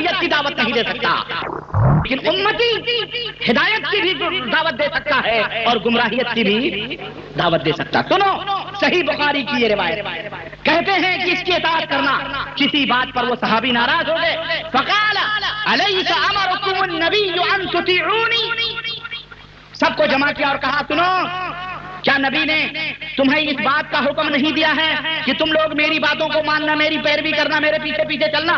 فقالوا بلا، تو صحابہ کرام نے کہا کیوں نہیں، یقیناً آپ ہمارے امیر ہیں، آپ کی اطاعت اور پیروکاری کرنا نبی نے ہمیں حکم دیا ہے۔ قال فاجمعوا لي حطبا، کہنے لگے لکڑیاں جمع کرو، میرا حکم ہے لکڑیاں جمع کرو۔ فجمعوا، بیچارے کیا سارے صحابہ نے لکڑیاں جمع۔ فقال اوقدوا نارا، کہنے لگے اب اس لکڑی کو جلاؤ، آگ لگاؤ اس میں۔ فاوقدوها، امیر کا حکم کس قدر کر رہے ہیں، پابندی دیکھو، لکڑیاں جمع کرو، سبوں نے جمع کی، کہاں آگ لگاؤ، سبوں نے آگ لگائی۔ قال ادخلوها ادخلوها، صحابی کہہ رہے ہیں، امیر محترم فرما رہے ہیں نبی کے بنائے ہوئے، یہ اب اس جلی ہوئی لکڑی کے انگار میں چلو کودو کودو۔ فہموا وجعل بعضهم يمسك بعضا، اللہ اکبر اللہ اکبر۔ سنو، وہ نبی کے غلام تھے، نبی کے سچے پکے ماننے والے تھے، بھیڑ چال چلنے والے، ہماری تمہاری طرح جانور نہیں تھے۔ حدیث کے الفاظ ہیں کہ کچھ لوگوں نے ارادے کر لیے، کچھ لوگوں نے دل میں خیال کر لیا کہ کودو، کیونکہ امیر کا حکم ہے اور چلے کودنے، لیکن راوی کہتے ہیں وجعل بعضهم يمسك بعضا، لیکن بعض کو پکڑنے لگے، نہ کودنا نہیں، اس کے اندر آنکھ کے اندر نہیں کودنا۔ اب دیکھو جب اللہ بھلائی چاہتا ہے تو کیسی بصارتیں اور بصیرتیں عطا فرماتا ہے۔ صحابہ نے کہا وَيَقُولُونَ، اور کہنے لگے، کیا کہا؟ فَرَرْنَا إِلَى النَّبِيِّ صلی اللہ علیہ وسلم مِنَ النَّارِ فَمَا زَالُوا حَتَّى خَمَدَتِ النَّارِ، اللہ نے رہنمائی فرمائی تم ہمیں پھر اسی آگ میں ڈالنے چلنے کا حکم دو، اسی آگ سے تو ہم بھاگے اور آج تم ہمیں اسی آگ میں گھسنے کا حکم دے رہے ہو۔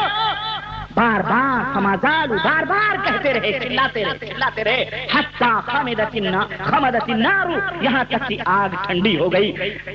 فسکن غضبہ، صحابی کا غصہ ٹھنڈا ہو گیا۔ فبلغ النبی صلی اللہ علیہ وسلم، یہ خبر نبی تک پہنچی، نبی رحمت اللہ علیہ وسلم تک پہنچی۔ سنو اس نبی نے کیا فرمایا، فقال، فرمایا لو دخلوها ما خرجوا منها الى يوم القیامہ، اگر تم اس آگ میں اس امیر کے کہنے پر داخل ہو جاتے تو قیامت تک تم کو چھٹکارا نہ ملے۔ بتاؤ ذرا، یہ کس کا امیر ہے، یہ کس کا امام ہے، کس نے سرٹیفکیٹ دی ہے؟ بولو۔ اس نبی نے جو اگر آسمان کی طرف چہرے مبارک اٹھا لے تو قبلہ بدل جائے، اس نبی نے جس کے اشارے ابرو پر قرآن اترا کرتا تھا، اس نے امیر بنایا کس کو؟ سب سے مقدس لوگوں میں تھے، اپنے ایک دوست کو، صحابی۔ یہ بتاؤ جب نبی کا بنایا ہوا امیر اور نبی کا بنایا ہوا امام غلطی کرے اور لوگ اس کی غلطی کے اوپر عمل کریں اور انہیں چھٹکارا نہ ملے، تو ہم نے تم نے جس کو امام بنایا ہوا ہے، بتاؤ ذرا سوچو امت کے لوگوں، تم خود فیصلہ کرو، ہمیں کچھ کہنے کی ضرورت نہیں ہے۔ تمہارا ضمیر یہ مولویوں کے ہاتھوں تم نے بیچا ہوا ہے، یہ مولوی فرقہ اور مدرسوں کے اندر زکات اور خیرات کھا کر کے امت کو لڑانے والا مولوی، جس کے بارے میں رسول اللہ صلی اللہ علیہ وسلم نے فرمایا کہ ایک زمانہ آئے گا لا يبقى من الاسلام الا اسم، اسلام کا نام باقی رہے گا، ولا يبقى من القرآن الا رسم، قرآن کے حروف باقی رہیں گے، اس پہ عمل کرنے والا کوئی نہیں باقی رہے گا۔ علماء مسجدوں کے اندر بھرے رہیں گے، لیکن اس امت کے بدترین لوگ ہوں گے وہ لوگ، میری امت کے اس دور کے علماء بدترین لوگ ہوں گے۔ نبی کی تعلیمات کہاں، رسول کی تعلیمات کہاں، اپنے اپنے گھروں کی بنائی ہوئی۔ سارے لیے اس نقطے کو ذہن میں رکھنا، اور کوئی بھی مولوی تم سے کہے کہ نہیں کہاں جا رہے ہو، امت کو اللہ نے اجماع کر دیا، میں بھی بتاؤں گا اجماع اکٹھا کیسے کیا، یہ پہلے سنو۔ جس کو نبی نے امام بنایا، جب اس کا فتویٰ نہیں چل سکتا، نبی کے فرمان کیا گیا، تو یہ بتاؤ جس کو تم نے امام بنایا، جس کا کوئی لتا پتا نہیں، جس کے تقوی اور طہارت ٹھیک ہے مسلم مانتا ہوں میں، لیکن جنت کی سند تو نہیں آئی، صحابی کے بارے میں تو جنت کی سند آئی، اس کی بات نہ چلے تو اس کی بات کہاں؟ سنو آگے بڑھتے ہیں ہم، میرے عزیز، میرے دوست، میرے بھائی، یہ وہ سوال ہے کہ آخر اس ائمہ اربع چاروں اماموں کے پیچھے چلنے کا حکم کس نے دیا؟ آؤ یہ دیکھتے ہیں کیا امام ابو حنیفہ رحمۃ اللہ علیہ نے ائمہ نے دیا ہے؟ ظاہر قرآن جواب نہیں دیتا، حدیث جواب نہیں دیتی، صحابہ کی سیرت ان کے فرمودات جواب نہیں دیتے۔ آؤ خود ائمہ کرام سے پوچھتے ہیں کہ اے ابو حنیفہ رحمۃ اللہ علیہ، کیا آپ نے لوگوں کو حکم دیا ہے میرے پیچھے پیچھے چلو؟ امام ابو حنیفہ رحمۃ اللہ کہتے ہیں کہ وہ پرلے درجے کے حرامی لوگ ہیں۔ سنو غور سے، وہ پرلے درجے کے حرامی لوگ ہیں جو بغیر دلیل جانے ہوئے میری باتوں کو لوگوں کے اندر بیان کرتے پھرتے ہیں، چور ہیں وہ اس امت کے، حرام ہیں یہ۔ ان کے بھی استاد تھے کہ نہیں تھے؟ ان کے بھی استاد تھے کہ نہیں؟ ہمارے یہاں مولوی نکلا ہے، وہ کہتا ہے غیر مقلدوں سے، ہمیں غیر مقلد کہتے ہیں بیچارے، ہے نا؟ اللہ ان جاہلوں کو ہدایت فرمائے۔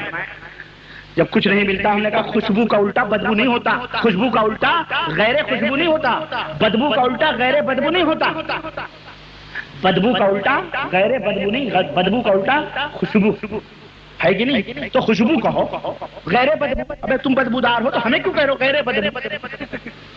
یہ کہو خوشبو، لیکن ان کو حیا آتی ہے، شرم آتی ہے۔ بہرحال یہی شاہ عبد القادر جیلانی رحمۃ اللہ علیہ نے علامت بتلائی ہے کہ یہ اہل سنت والجماعت، جن کا دوسرا نام اہل حدیث ہے، ان کو یہ طرح طرح کے نام دیتے ہیں، یہ وہی نام دے رہے ہیں۔ بہرحال آؤ امام صاحب رحمۃ اللہ علیہ سے پوچھتے ہیں، امام صاحب رحمۃ اللہ علیہ کیا کہتے ہیں؟ امام صاحب کہتے ہیں اذا صح الحدیث فهو مذهبی، اے لوگوں سنو، جب کوئی صحیح حدیث مل جائے وہی میرا مذہب ہے۔ جب تمہیں کوئی صحیح حدیث مل جائے، جو بھی صحیح حدیث تمہیں مل جائے، اور میری قول، میری بات، میرا قول اس سے ٹکرائے، صحیح حدیث کو لے لینا، وہی میرا مذہب۔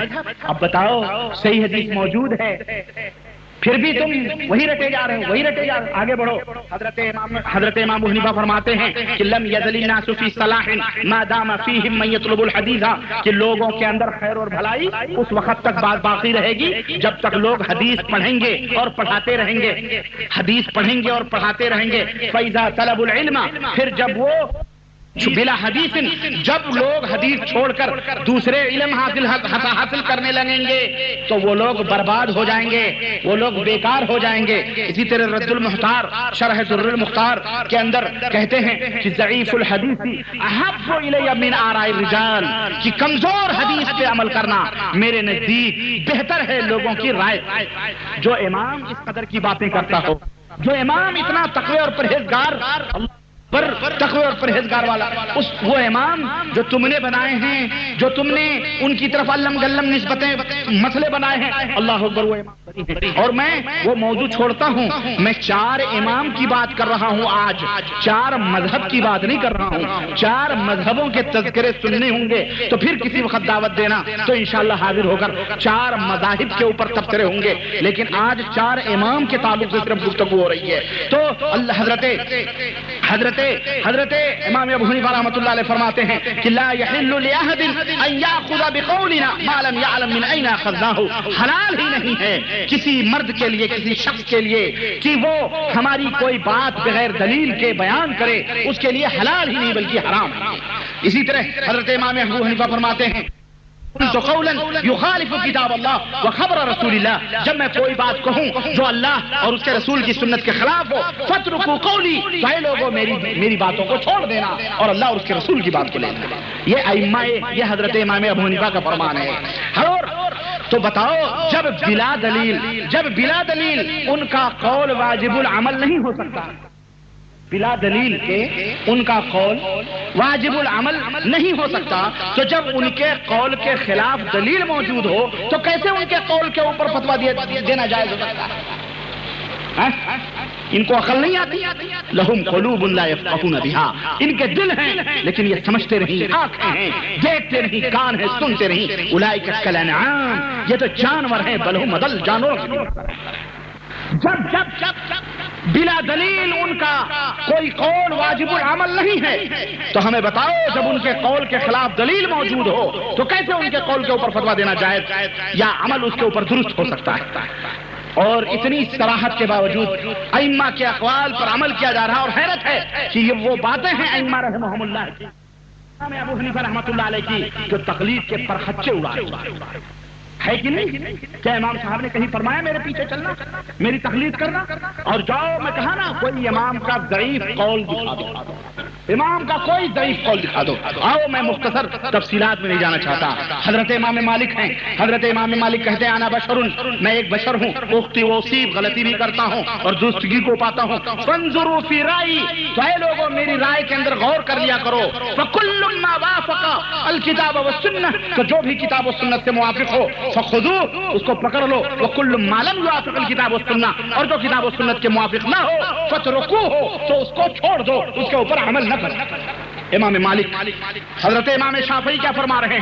کہہ رہے ہیں اذا قلت قولا، اگر میں کوئی بات کہوں، وکان النبی قال النبی صلی اللہ علیہ وسلم قال خلاف قولی، اور نبی نے میرے قول کے خلاف کوئی بات، میرا قول نبی کے قول، میری بات نبی کے بات کے خلاف ہو، فما یصح من حدیث النبی اولا، تو اے لوگوں جو نبی کی حدیث ثابت ہے وہ بہتر ہے، فلا تقلدونی، اور تو میری تقلید نہ کرنا، میری بات کو نہ ماننا۔ امام شافعی کہتے ہیں اذا صح الحدیث فهو مذهبی، جب صحیح حدیث مل جائے وہی میرا مذہب ہے۔ امام شافعی فرماتے ہیں اذا رأيتم کلام يخالف الحدیث فاعملوا بالحدیث، میری بات اگر حدیث کے مخالف ہے تو حدیث کو پکڑو، واضربوا بکلام الحائط، اور میری باتوں کو دیوار پہ مار دو۔ اجمع، حضرت امام شافعی فرما رہے ہیں، ذرا سنو، امام شافعی، ان باتوں کو ذہن میں رکھو، میں بھی بتاتا ہوں۔ امام شافعی فرما رہے ہیں اجمع المسلمون على ان من استبانت له سنت رسول اللہ، تمام امت کے مسلمانوں کا اجماع ہے کہ جس کے سامنے بھی نبی کی حدیث ظاہر ہو جائے، لم یحل له ان يدعها بقول احد، اس کے لیے حلال نہیں ہے کہ اس حدیث کو کسی امتی کے قول کے مقابل میں چھوڑ دے۔ یہ امت کا کس کا اجماع ہے؟ امام شافعی فرما رہے ہیں تمام مسلمانوں کا اجماع ہے۔ اسی طرح امام احمد بن حنبل رحمت اللہ علیہ کیا کہہ رہے ہیں کہ لا تقلدنی، اے لوگو میری تقلید نہ کرنا، ولا تقلدن مالکا، نہ مالک کی تقلید کرنا، ولا الاوزاعی، نہ امام اوزاعی کی تقلید کرنا، ولا النخعی، نہ امام نخعی کی تقلید کرنا، ولا غیرہم، اور نہ ان کے علاوہ کسی کی تقلید کرنا۔ خذ الاحکام من حیث اخذوا من الکتاب والسنہ، قرآن و حدیث سے انہوں نے دلیل لی ہے، تم بھی قرآن و حدیث سے اپنی دلیلوں کو لیا۔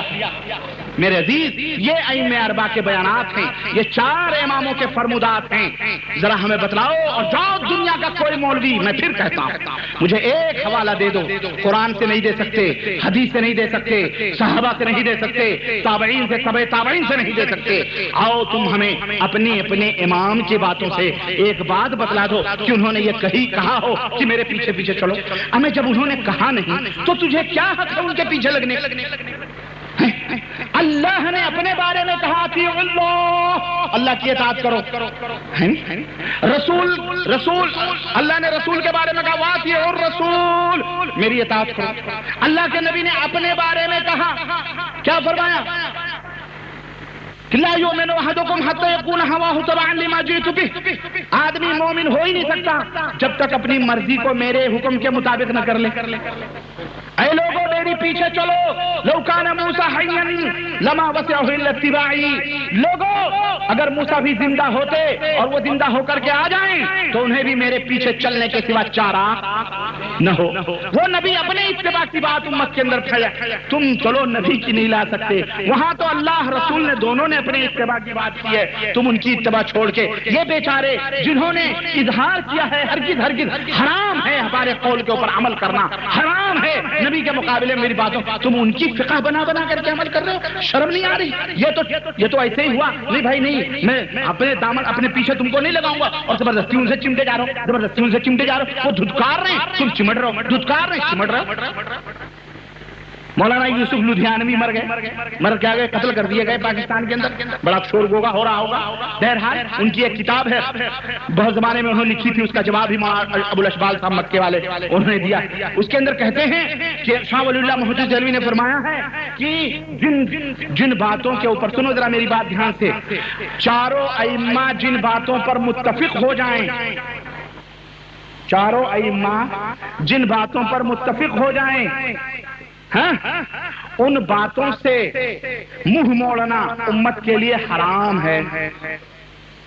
جن باتوں پر چاروں امام متفق ہو جائیں ان باتوں سے چھوڑنا کیا ہے؟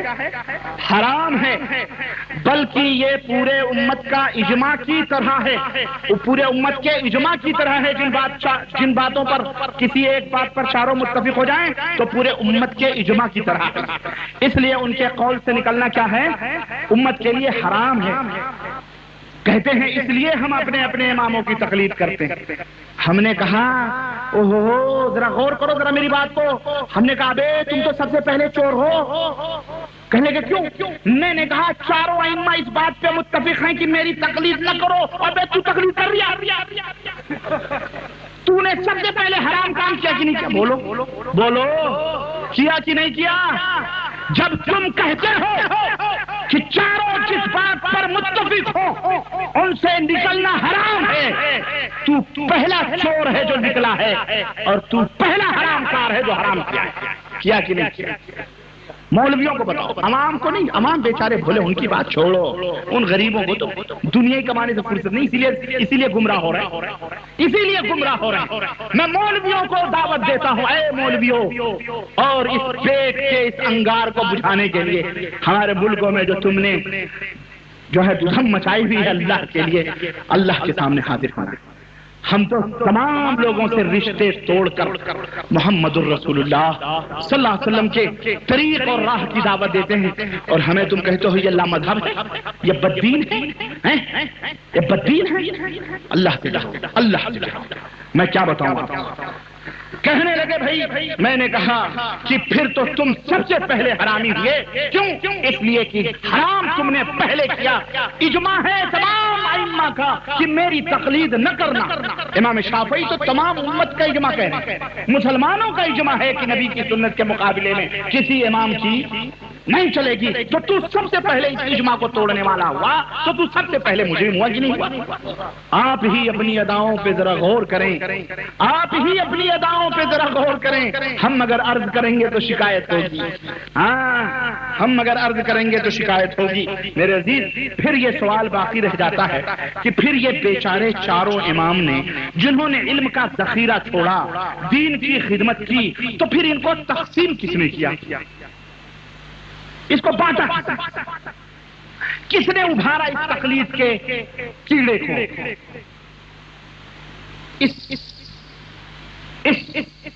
سانپ کے اس پھن کو کس نے ابھارا؟ امت کو کس نے ڈھکا؟ کس نے ابتدا کی؟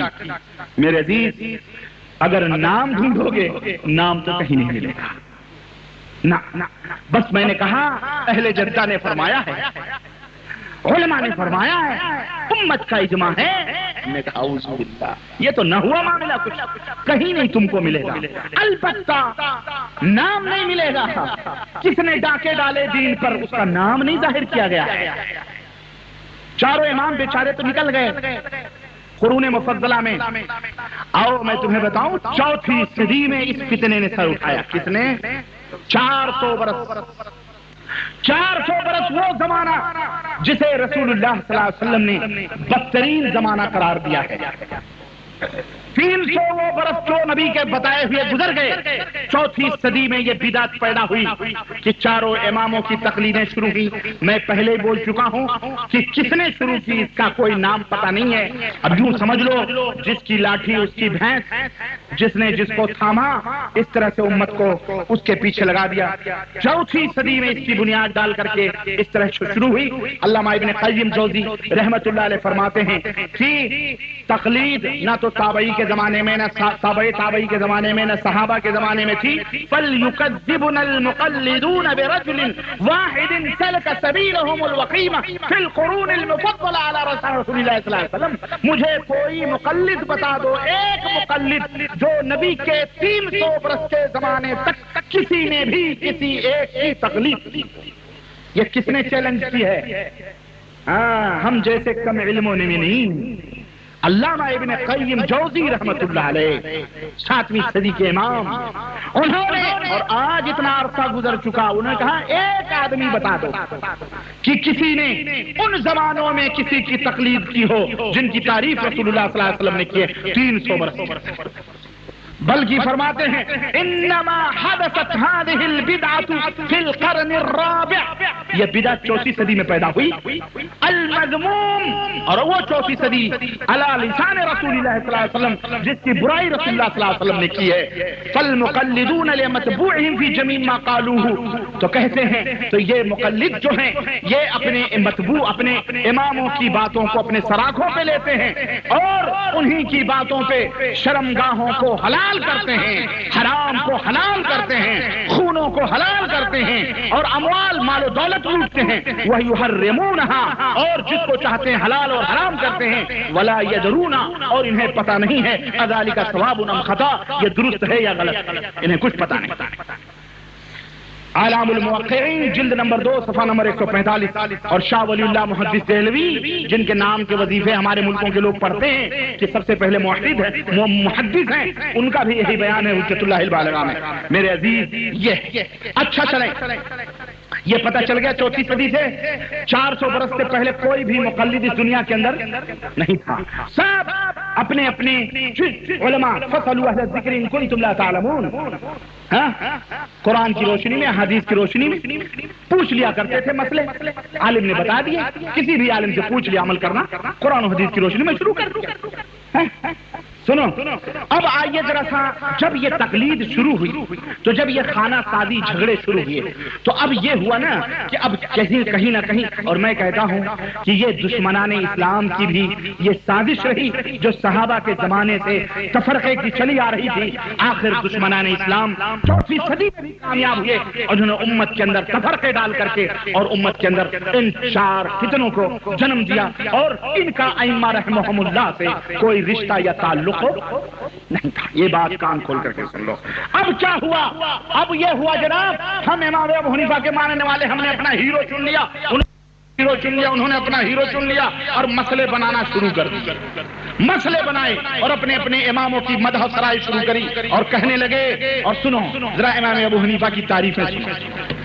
امام ابو حنیفہ رحمت اللہ علیہ یہی کافی ہے کہ وہ مجتہد ہے نہیں، وہ دین کے خادم ہیں، اور وہ نبی نہیں، وہ رسول نہیں بلکہ امتی ہیں، ان سے غلطی بھی ہوئی اور خطائیں بھی ہوئی، اللہ ان کی غلطیوں کو درگزر فرمائے اور ان کی نیکیوں کو قبول فرمائے، لیکن نہیں، اپنے اپنے بزرگوں کو بڑا بنانے کے لیے کیا کیا گل کھلائے گئے، ذرا ایک جھلکی اس کی بھی سنو۔ حضرت امام ابو حنیفہ کے بارے میں کہا گیا در مختار جلد نمبر 1 صفحہ نمبر 22، کہا گیا کہ سيكون في امتي اسمه ابو حنیفہ والسراج هذه الامه، میری امت میں ایک شخص ہوگا جس کا نام ابو حنیفہ ہوگا، وہ میری اس امت کا چراغ ہوگا۔ اللہ کے رسول صلی اللہ علیہ وسلم نے فرمایا، سنو کس نے فرمایا یہ؟ اور اللہ کے نبی بری ہیں، اور اللہ کے نبی نے فرمایا ہے من کذب علی متعمدا فلیتبوأ مقعده من النار، جس نے میری طرف ایسی بات منسوب کی جو میں نے نہیں کہی ہے وہ اپنا ٹھکانہ جہنم بنا۔ امام ابو حنیفہ کے بارے میں اللہ کے نبی کو پتا تھا کہ امت ایک نبی پیدا ہوں گے جن کا نام ابو حنیفہ ہوگا۔ سنو آگے ایک مقلد ابو حنیفہ کا کہتا ہے کہ نبی نے فرمایا، اور یہ در مختار فقہ حنفیہ کی مارکۃ العرا کتاب ہے، یہ کوئی معمولی کتاب نہیں ہے، در مختار صفحہ نمبر 22 جلد نمبر 1، اسی کے اندر بیان فرمایا گیا کہ اللہ کے نبی فرماتے ہیں کہ تمام نبی میرے سبب سے فخر کرتے ہیں، نبی میرے سبب سے فخر کرتے ہیں اور میں ابو حنیفہ کے سبب سے فخر کرتا ہوں۔ استغفر اللہ، اعوذ باللہ۔ سنو اور سنو، جرجانی کہتے ہیں، یہ بھی بڑے پکے حنفی ہیں، بالکل قلعہ بند اور مہر بند حنفی ہیں، یہ کہتے ہیں کہ اگر امت موسوی اور عیسوی کے اندر عیسیٰ اور موسیٰ کی امت میں ابو حنیفہ جیسا عالم موجود ہوتا تو لوگ نہ یہودی بنتے نہ نصرانی بنتے۔ اعوذ باللہ۔ سنو مبالغ، یہ بھی در مختار۔ اسی طرح کہتے ہیں فتاوی قاضی خان اور در مختار کے اندر کہ امام ابو حنیفہ رحمت اللہ علیہ نے اللہ کو 100 بار دیکھا ہے۔ کتنے بار؟ اللہ کے نبی نے تو بتلا میں نے 1 بار دیکھا ہے، اللہ کے نبی نے ایک بار دیکھا، معراج میں بھی اللہ کے نبی نے نہیں دیکھا. پوچھا گیا اللہ کے نبی آپ نے اللہ کو دیکھا؟ کہنے لگے نور ان یرا، وہ تو نور ہے، وہ کہاں دکھائی دیتا ہے. اللہ. اور امام ابو حنیفہ کتنی بار دیکھ رہے ہیں؟ ہاں، اسی لیے ان کے ہاں نبی صلی اللہ علیہ وسلم 100 بار نہیں 1000 بار آ رہے ہیں. تھوک کے بھاؤ 2 چلے مارو، 1 چلے مارو، مراقبے مزاروں کے کرو، چادریں چڑھا لو، یا غوث یا علی کے وظیفے پڑھ لو، رسول اللہ صلی اللہ علیہ وسلم آ رہے ہیں. ہاں جناب علی، بالکل ایسا لگ رہا ہے جیسے کھیل بنایا ہوا انہوں نے. اللہ. اور سنو، دفاع ابو حنیفہ ابو الحقانی صاحب کی کتابیں میں پاس موجود ہے. اس میں کیا کہتے ہیں 100 بار دیکھا، 100ویں بار اللہ سے پوچھا کہ میری نجات کا کوئی وظیفہ بتاؤ. اللہ نے ایک وظیفہ بتلایا، وہ شعر ہیں، اس میں نے نہیں تیار کیا، وہ شعر رکھے ہوئے ہیں. شعر کہا یہ شعر پڑھو تمہاری نجات قیامت کے دن ہو جائے گی. استغفر اللہ. سنو، کہتے ہیں کہ ایک دفعہ ہمارے امام صاحب حج کرنے گئے تو کعبے کے اندر پہنچ گئے. اندر پہنچے تو انہوں نے ایک ٹانگ کے اوپر آدھا قرآن رات بھر، ایک ٹانگ اٹھا کے. میں نے کہا یہ کون سی عبادت ہوئی یار، ایک ٹانگ اٹھا کے قرآن پڑھنا، یہ کیا اللہ کے نبی سے ثابت؟ کہنے لگے ایک آدھا قرآن ایک ٹانگ پر، اور پھر دوسری ٹانگ پر ایک ٹانگ کھڑی کر کے آدھا قرآن پڑھا. اور جب فجر کے وقت، سحر کے وقت ہوا، شہر کا وقت، تو غیب سے ندا آئی، کعبے کے کونے سے ندا آئی کہ اے ابو حنیفہ، ہم تیری عبادت سے خوش ہوئے اور ہم نے تجھ کو بخش دیا، اور جو تیرا تابع دار ہوگا اور تیرے مذہب پر قیامت تک باقی رہے گا، ہم نے ان سب کو بھی بخش دیا. در مختار، حوالہ غلط ہو جو سزا چاہو لے لو. فقہ حنفیہ کی مارکۃ العرا کی، یہ اپنے اپنے اماموں کی شان میں غلو کی گئی، ان کے شان کو بڑھایا گیا. اور کہتے ہیں کہ، اور وہ تو میں بتا چکا ہوں کہ ان کے باپ حضرت علی کے پاس لے کے گئے تھے، وہ تو ہو گیا ہے کہ ایک جگہ کہتے ہیں. اور یہ ملفوظات اعلی حضرت اٹھاؤ احمد رضا خان کی، اور اسی طرح سے در مختار اٹھاؤ. کہتے ہیں کہ جب قیامت قریب آئے گی، حضرت عیسیٰ نازل ہوں گے، تو جب دنیا میں آئیں گے تو ابو حنیفہ کے مذہب کے اوپر. استغفر اللہ. وہ نبی بھی کیا ہوگا، ان کے امام کا مقلد ہوگا. وہ نبی نہ ہوا، کوئی امتی ہوا. اور اسی لیے مولانا حالی نے کہا تھا کہ نبی کو جو چاہیں خدا کر دکھائیں، اماموں کا رتبہ نبی سے بڑھائیں. ہاں، یہی وہ لوگ ہیں، اماموں کا رتبہ نبی سے بڑھائیں. کہتے ہیں خضر نے 30 برس تک امام ابو حنیفہ سے علم حاصل کیا. کتنے برس تک؟ 30 برس. ہم نے کہا موسیٰ علیہ السلام والے خضر، وہ تو مر گئے، یہ کون سا خضر ہے؟ یہ تو شیطان ہی تھا جو امام ابو حنیفہ کی شاگردی میں بیٹھتا تھا، اور جس نے یہ پھیلائی ہیں فتنے. اور آج بھی ان کی جماعتوں میں خوب خضر آ رہے ہیں. خضر باقاعدہ جماعتوں میں آ رہے ہیں، تبلیغی جماعت میں چلے میں بھی جا رہے ہیں، باکڑ بلے کھلا رہے ہیں، سب کچھ کر رہے ہیں خضر. ہاں، مردہ عورت کے اوپر، پیٹ کے اوپر ہاتھ بھی پھیر رہے ہیں. سود کھانے والے کے چہرے پر ہاتھ کالا ہو جائے، سور کا ہو جائے تو نبی، اعوذ باللہ. میں کیا کیا واہمیں بتاؤں ان لوگوں کے. سنیں، کہتے ہیں کہ حضرت خضر نے 30 برس ابو حنیفہ سے علم حاصل کیا، پھر ہزاروں کتابیں انہوں نے لکھی. اب کوئی پوچھ سکتا تھا نا بھیا تو ایک کتاب دکھا دو، ہے تو کیا کہا معلوم؟ کہا کہ انہوں نے لکھ کر ایک صندوق میں بند کر دیا اور دریائے جہوں کے اندر اسے امانت رکھ دیا. جب حضرت عیسیٰ آئیں گے تو دریا سے نکال کر اسی کو نابد کریں گے. ہاں، جاؤ ڈھونڈو، گواہی لاؤ 7 سمندر پار کی، یا بیٹا وہ مر گیا. جاؤ لاؤ گواہی. کہاں سے لاؤ؟ نہ 9 من تیل ہوگا، نہ رادھا ناچے. یہ ہے میرے عزیزو. اب یہ رہا امام ابو حنیفہ رحمۃ اللہ علیہ کی تعریف. اور ذرا اپنے امام کے مقابلے میں دوسرے اماموں کی برائی ذرا دیکھو، ذرا غور سے. کہتے ہیں یہی احناف، اور یہ اس دور کے، یہ تو کچھ بھی نہیں ہے، اس دور کے تو اور خطرناک تھے، تو اب خطرناک بنے. کہتے ہیں امام ابو حنیفہ کے ماننے والے کس طرح دوسرے اماموں کی توہین کرتے ہیں. ارے آؤ ہمیں گستاخ کہنے والوں، کہتے ہو نا کہ یہ اماموں کو نہیں مانتے، یہ بزرگوں کو نہیں مانتے، اولیاء کو نہیں مانتے، یہ غیر مقلد ہیں، یہ بد مذہب ہیں، یہ بے دین ہیں، بے غیرت. کون بے دین، کون بد مذہب؟ مذہب چور کی اولاد چور. ابے تو بد مذہب کس کو کہہ رہا ہے؟ جنہوں نے اماموں کے توہین کو کفر سمجھا ہو. اور تم سنو کیا کہتے ہو. کہتے ہیں یکون فی امتی رجل یقال له محمد بن ادریس میری امت، اللہ کے نبی نے فرمایا، سنو، کہتے ہیں اللہ کے نبی نے فرمایا کہ میری امت میں ایک آدمی پیدا ہوگا جس کا نام محمد بن ادریس ہوگا، یکون اضر علی امتی من ابلیس، جو ابلیس سے بھی زیادہ خطرناک میری امت کے لیے ہوگا۔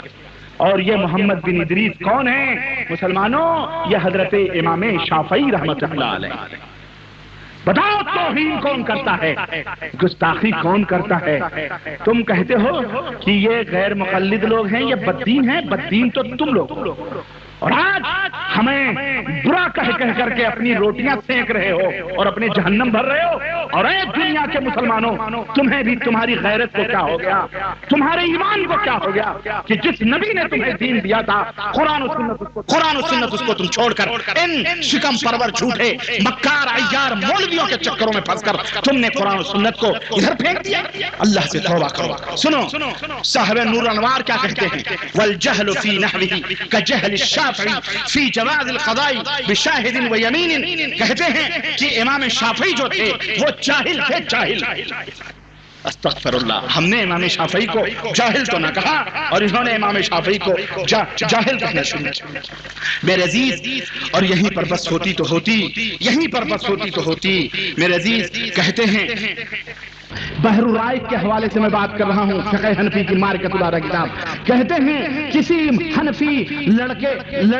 حنفی کے لیے یہ جائز نہیں ہے کہ وہ کسی شافعی کو اپنی بیٹی دے۔ کوئی اپنی بیٹی کسی حنفی کے لیے جائز نہیں ہے کہ شافعی کو اپنی بیٹی دے۔ ہاں شافعیوں کے ہاں سے اپنی بیٹیوں، شافعیوں کے ہاں سے شادی کرنا، ان کی بیٹیوں کو لانا جائز ہے، ایسے ہی جیسے کہ یہودیوں اور نصرانیوں کی بیٹیوں کو لانا جائز ہے اور انہیں اپنی بیٹیاں دینا حرام ہے۔ ہم نے کہا ایک طرف تو چاروں امام برحق، ایک طرف سے چاروں امام برحق، اور دوسری طرف ان شافعی کو تم نے یہود و نصارہ کے کٹگرے میں رکھا ہوا ہے۔ توبہ کرو توبہ، اور اس دوغلی دورنگی چھوڑ دے، یک رنگ ہو جا، سراسر موم یا تو سنگ ہو جا، اس دورنگی کے اوپر لعنت ہو۔ سنو، اور یہیں پر بس نہیں کیا، جب دیکھا کہ شافعی ہر میدان میں ہم سے آگے جا رہے ہیں، مناظرے کے دن رمضان میں اگر ہوتے تھے تو رب ذوالجلال کی قسم ہے رمضان کے روزے چھوڑ کر پانی پی کر شافعیوں سے یہ حنفی مناظرے کرتے تھے، کیوں روزے رکھیں گے تو طاقت کم ہوگی تو بول نہیں پائیں گے تو شافعی جیت جائیں گے، اس لیے روزہ چھوڑنا جائز قرار دیتے تھے۔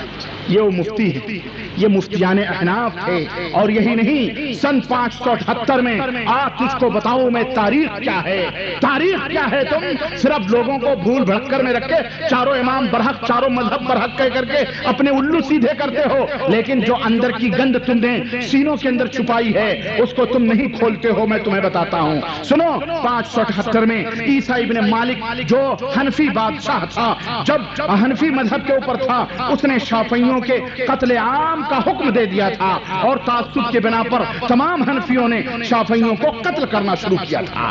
شافعیوں کو قتل کیا گیا ہے تاریخ ابن خلقان کے حوالے سے۔ اور امام ابن حزم نے ایک مقام پر تحریر فرمایا کہ شافعیت اور یہ مالکی اور ابو حنیفہ کی کا جو مذہب تھا، یہ حکومت کی بنیاد پر لوگوں کے اندر پھیلا ہے۔ اور بغداد کے اندر تاتاریوں کو حنفیوں نے باقاعدہ دعوت دی کہ آؤ ہم تمہارے مدد کرنے والے ہیں، آؤ۔ جب تاتاری آئے تو تاتاریوں نے کیا کیا پتا ہے؟ تاتاری جب آئے بغداد کے اندر تو اس کا قلعہ انہی حنفی مقلدوں نے تعصب کے اندر اپنے شافعیوں کو قتل کروانے کے لیے ان تاتاری کافروں کے لیے کھولا۔ اور جب وہ تاتاری بغداد کے اندر داخل ہوئے تو مسلمانوں ایسا رنگ، ایسا خون کی ایسی ہولی کھیلی گئی کہ بہو بیٹیوں کی عزتوں آبرو لوٹی گئی۔ اس وقت انہوں نے یہ نہ دیکھا کہ یہ حنفی ہے، یہ شافعی ہے، انہوں نے دشمنی میں دروازہ تو کھلوا دیا تھا، لیکن کس طرح سے انہوں نے قتل عام کیا۔ اور مسلمانوں کی تہذیب اور ان کی کتابیں اور حدیثیں جو بغداد کی لائبریریوں کے اندر موجود تھیں، تاریخ کے اندر آتا ہے ان کتابوں کو ان تاریخیوں نے دجلہ کے اندر پھینک دیا۔ مہینوں دجلہ کا پانی کالا ہو چکا تھا ان کی روشنائیوں سے۔ اس قدر قتل عام اور اس قدر مسلمانوں کی تباہی اور واہی کی گئی۔ انہی حنفیوں نے شافعیوں کو کٹوانے کے لیے پھر بھی چاروں مذہب برحق اور چاروں امام برحق، بیٹا سب برحق تو یہ یہ کیا ہے، یہ کیا ہے، یہ ہمیں بتلاؤ، یہ امت کے سامنے کیوں نہیں رکھے جاتے؟ اسی لیے تاکہ لوگوں ان زخموں کو نہ چھیڑو، یہ انہیں نہ چھیڑو، انہیں چھیڑو گے تو پھر دنیا تمہیں لان تان کرے گی، اس لیے یہ جیسے ہیں ویسے ان کو پوجتے رہو اور اسی کے اوپر چلتے رہو۔ لیکن مسلمانوں آنکھیں کھولو اور سنو، محمد بن موسیٰ بلا سغوانی یہ سن 506 ہجری کے اندر دمشق کے اندر یہ حنفی قاضی تھے، یہ کہتے ہیں لو کان لی امر لاخذت الجزیہ من الشافعیہ، اگر میری حکومت ہوتی اور میں قابو پاتا تو ان شافعیوں سے میں جزیہ وصول کرتا، ٹیکس۔ بتاؤ ٹیکس کس سے لیا جاتا ہے؟ بولو، کافروں سے۔ کیا وہ شافعی کافر تھے بیچارے؟ گستاخ کون ہے؟ بولو میرے عزیز۔